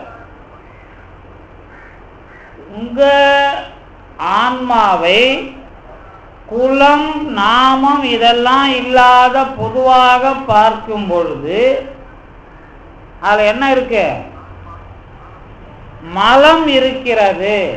எங்க ஆன்மாவோடு சேர்ந்து என்ன இருக்குது? மலம் இருக்கிறது. அதுதான் பார்க்க வைக்கிறது. முடியுதா? இந்த மலம் இருக்கிற ஆன்மா அங்கே பார்க்கிற இறைவனை நல் அமலமாக பார்க்கும். இதுதான் விஷயம் அங்க முக்கியம். இந்த வேறுபாட்டை இந்த மலம் இல்லாதங்கிறத போட வேண்டிய காரணம் ஏன் அப்படின்னு கேட்டா, பொது இலக்கணத்தை தனக்குள்ளே பரம்பொருளின் பொது இலக்கணத்தை அனுபவிக்கிறது ஆன்மா என்ற உண்மையை இங்கேயும் சுவாமிகள் தெளிவுபடுத்த விரும்புகிறார். மலமில்லாத நல்ல அமலங்கிறதுக்கு இறைவன் மலமில்லாதவன் அப்படின்னு சொன்னா போதும். நல்ல அமலம் அப்படின்னு ஏன் மறுபடியும் சொன்னாரு? அப்ப நல்ல அமலன் மட்டும் சொல்லியிருந்தா போதும், மலமில்லாதன் சொல்ல தேவையில்லை. அமலன் என்று சொன்னாலே மலம் இல்லாதவன். நல்ல அமலன் அது மட்டும் சொல்லல, அமலன் மட்டும் இல்ல, நல் அமலன் சொல்லிட்டார்ல. இந்த பரிசுத்தம் அப்படின்றது அது உரையில எழுதுறார். இந்த நல்ல அமலம் அப்படின்னு இறைவனை ஒரு பேரால சொல்லிட்ட பிறகு மலம் இல்லாத நல்ல அமலம் சொன்னா அதுக்கு பொருத்தம் இருக்கிற மாதிரி தெரியலையே. அதோட அடிப்படை என்னன்னா, முன்னாடி சொல்ல வந்தார்ல, உயிரின் பொதுத்தன்மையிலே இருந்து பரம்பொருள் பொதுத்தன்மையை காண இப்பொழுது முயற்சி செய்கிறீர்கள். அந்த உயிரின் பொதுத்தன்மையில் மலம் உண்டு. அது மலமில்லாத தன்மைக்கு போகும். மலமில்லாத தன்மைக்கு போகிற நிலையில்தான் பரம்பொருளின் நல்ல அமலத்தன்மையை காணும். இப்போ எல்லா உயிரும் என்ன பண்ணுச்சு? பரம்பொருளினுடைய சொரூப லட்சணத்தை பார்க்குது. இப்போ நீங்களும் பார்க்குறீங்க, நானும் பார்க்குறேன், எல்லாரும் பார்த்தாச்சு. எப்படி? தினம் பரம்பொருளினுடைய சொரூப இலக்கணத்தோடு தான் நாம் வாழுகிறோம். ஆனால் அந்த சொரூப இலக்கணம் என்பது குலம் இல்லாமல் ஒரு சிலரால் அனுபவிக்கப்படும், ஒரு சிலரால் நாமம் இல்லாமல் அனுபவிக்கப்படும், ஒரு சிலரால் குறிகுணங்கள் இல்லாமல் அனுபவிக்கப்படும். இதெல்லாம் கடந்து வர இது இந்த குலம் இல்லாத அனுபவிக்கிற ஆன்மா பெயர் இல்லாமல் அனுபவிக்கிற நிலைக்கு அடைஞ்சி அதுக்கப்புறம் குறிகுணங்கள் இல்லாத நிலைமைக்கு போய் இந்த மாதிரி போற ஸ்டெப் எது? ஆன்மா மலமில்லாத தன்மைக்கு போய் கொண்டிருக்கிறது. அப்படி ஆன்மா முழுவதுமாக மலமில்லாத தன்மைக்கு போன பிறகு நல்ல அமலமான சொரூப இலக்கண பரம்பொருளை சந்திக்கிறது. அப்ப சந்திக்கும் போதுதான் எது விளங்கும்? எது? முன்னே சொன்ன இனிய சித் சுகம் என்றும் உள்ள குகேசன். அதுதான் எது? சுவாதிமான்களுக்கு விளங்குகிற ஜோதியும் சிதாகாசம், ஜோதிமய சிதாகாசம் அல்லது ஒளிமயமதாம் வெளிமயம். எப்படி கொண்டு வரார் பாருங்க. இந்த இப்ப பரம்பொருளுடைய சொரூப லட்சணத்தை தனியா சிவஞான சித்தியார் மாதிரியோ சிவஞான போதம் மாதிரியோ எழுதுறது இல்லை. இது தகராலய ரகசியம்னா நம்மளை கொண்டு போற விஷயம். நாம போய்கிட்டே இருக்கிற விஷயத்துல பிண்ட தகராலயத்துல நீ குணம் குறி முதல்ல தள்ளற்பாலது சொன்னப்பா, ஞாபகம் இருக்கா? தள்ளிட்டியா? தள்ளனாதான் மலம் இல்லை, அதுக்கப்புறம் பேர் இல்லை, அதுக்கப்புறம் குறி இல்லை, குணம் இல்லை, அதுக்கப்புறம் தான் மலம் இல்லாத தன்மையில் நல்ல அமலனாக இருக்கிற நான் சொரூப இலக்கணமாக உன்னுடைய குகையில் இருக்கிறவன் என்பதை அனுபவிப்பாய். அப்படி அனுபவிக்கிற சுவானுபூதி மானுக்குத்தான் ஒளிமயமதான் வெளியாக அனுபவப்படுகிறார். இதுதான் சாமிகள் சொல்லுகிற இந்த பாட்டினுடைய அனுபவம். அதுதான் இலகுமே சொன்ன இனிய சிற்சுகம் என்றும் உள்ள குகேசன். ரொம்ப அழகா சுவாமிகள் குகேசனுடைய சொரூப இலக்கணத்தை நமக்கு அந்த நாம் கொண்டு போகிற முறையில் அமைத்து தருகிறார். இதுல என்ன பண்றாரு அப்படின்னு கேட்டீங்கன்னா, உரையில ஒரே ஒரு இடத்துல ஒரு நுட்பமான ஒரு விஷயம். மற்ற இதெல்லாம் நம்ம தெளிவா பார்த்தாச்சு. அதுல மேலும் அவர் சொல்ற இடத்தெல்லாம் வச்சு எல்லாத்துக்கும் ஒரு விஷயம் பண்ணிடுவார். சாமி என்ன பண்ணிடுவார்னா, உபநிடதத்திலிருந்து எல்லாத்துக்கும் நீங்க அங்க சொல்றதெல்லாம் இப்படித்தான் அனுபவிச்சீங்க அப்படின்னு அழகா எழுதி காமிச்சிட்டு எல்லா உபநிடத்திலையும் காமிச்சிட்டு வழக்கம் போல கடைசியா பொருளின் குணம் எது? ஆதி குணம் ஒன்றும் இல்லான் அந்தமிலான் என்று மாணிக்க வாசகர் சொன்னதை எடுத்துக்கிறார். நிர்குண பொருள், இதுதான் குணம் இல்லாதவன். அங்க கூட என்ன எழுதுறாருன்னா, முக்குணங்களும் பிரகிருதி மாயை ஆகலின் இச்சம்பந்தமுள்ள ஜீவான்மாக்கட்கு அவை உரியன. இவற்று ஒன்றும் இல்லாதது பரம ஆன்மா ஆகலின் அது நிர்குண பொருள் எனப்படும் என்க. அதைத்தான் ஆதி குணம் ஒன்றும் இல்லான் அந்தமிலான் வரக்கூவா என்று சொன்னார். மாணிக்க வாசகர் சொன்னார். சொல்லிட்டு 55 அதை சொல்லிட்டு சர்வஞானோத்திர ஆகமத்தில் சொன்னதையும் பிரஜானம் பிரம்மம் என்ற மகா வாக்கியத்தையும் எடுத்துக்கொண்டு சொல்றார்.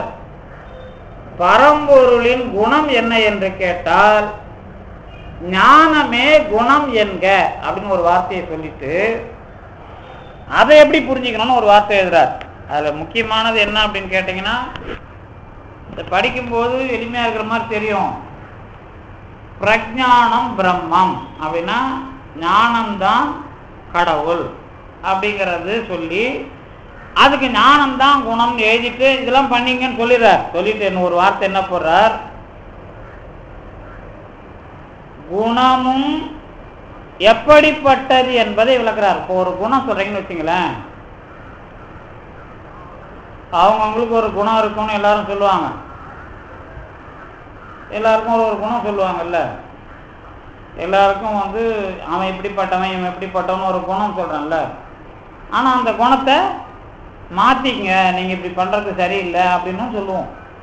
அப்ப குணம் அந்த விஷயம் மாத்திக்கிற விஷயமாவும் இருக்குது. அந்த மாதிரி குணம் சொல்லக்கூடாது.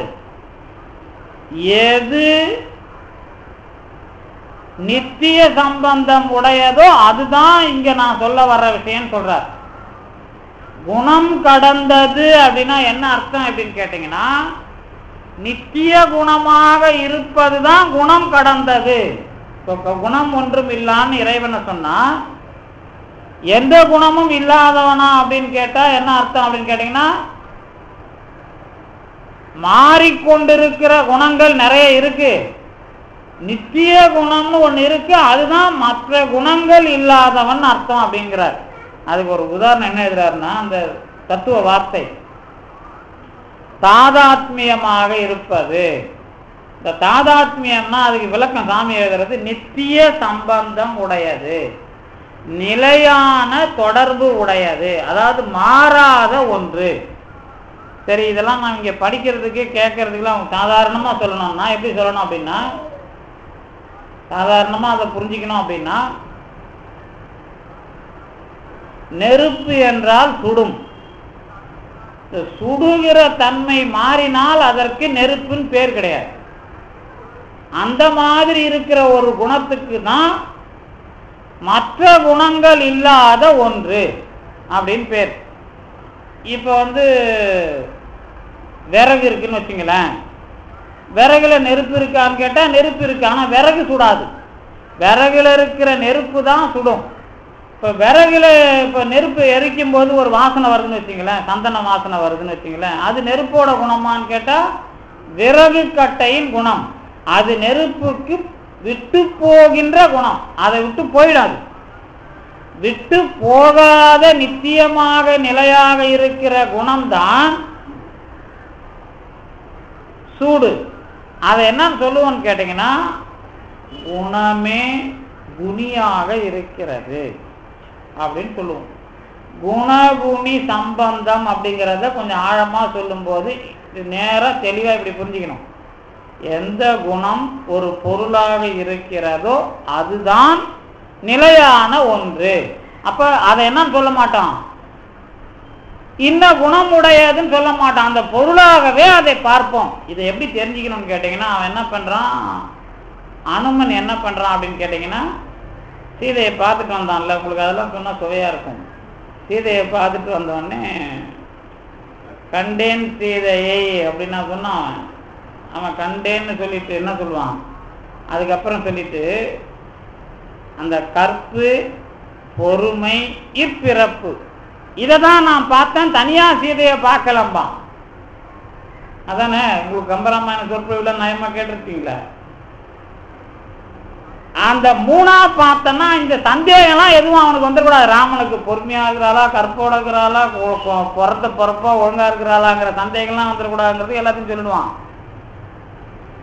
இந்த மூன்றாகவும் ஒரு ஆளை பார்க்கறேன்னு சொன்னா இதை நான் பிரிச்சு பார்க்கல அப்படிங்கிற மாதிரி அதுல வருவார் அவர். யாரு? அதனாலதான் அனந்த கல்யாண குணம் அப்படின்னு யாருக்கு சொல்லுவாங்கன்னா, திருமாலுக்கு வைஷ்ணவத்துல கல்யாண குணங்கள் உடையவன். யாரு? வைணவத்துல நீங்க விசிஷ்டாத்வைதம் பிலாசபியில அது உண்டு, அனந்த கல்யாண விசேஷம். இப்ப நமக்கு என்னன்னு கேட்டீங்கன்னா, இந்த கல்யாண குணங்களை எல்லாம் சேர்த்து பார்க்கிறது அப்படிங்கிற விஷயம் அப்படி இல்லை. அது ஒரே விஷயமாக அதே பொருளிலே அதுவாக பார்ப்பது. அது கொஞ்சம் ரொம்ப கவனமான இடம். அது தத்துவத்துல நிறைய பேர் திணற இடம். அந்த இடத்தான் சாமி எடுத்துட்டு ஒரே வார்த்தையை போட்டு அழகா சொல்கிறார், தாதாத்மியமாக பார். குணம் இல்லாமல் ஒரு பொருள் இல்லை, ஆனால் குணம் உடைய பொருள் என்று சொல்லாதே, பொருளாகவே அதை பார். அதுதான் பிரஜானம் பிரம்மம் என்று கடவுள் ஞானம் அப்படின்னு சொல்லுது. அப்ப அதுக்குதான் என்ன பண்றாருன்னா, இவர் சாமி என்ன வார்த்தையை போட்டார்னா, சித் சுகம் என்றும் உள்ள குகேசனே இங்க போட்டார். அதுக்கு முன்னாடி பாட்டுல குகன் என்பவன் யாரு அப்படின்னு கேட்டா சிதாகாசம் முன்னாடி எல்லாம் சொல்லுவார். ஏன் அப்படி சொல்றாருன்னா, ஞான ஆகாயமாக இருப்பதுதான் குகன். நீங்க குகன் என்ற ஒருவன் ஞான ஆகாயமா இருக்கிறான்லாம் பார்க்க கூடாது. அங்க பார்த்துட்டாலும் உங்களுக்கு பார்க்க தெரியலன்னு அர்த்தம். அதுக்குதான் என்ன பண்ணார்னா, இலங்கு தற்பர திரித்துவானார். திரித்துவம் உடையதாக இலங்கு தற்பரம் உடையவன். அதுதான் அங்கதான் ஆட்டம்லாம் சொல்றது. அதுக்கு அடுத்து அந்த இலங்கு தற்பர திரித்துவான் சொன்ன உடனே சூலகர்ணார் ஆட ஆரம்பிச்சுருவார் பாருங்க. ஏன்னா அதுக்கப்புறம் அதுதான் நடேச, அதுதான் குகன் ஆடுகிற இடம்.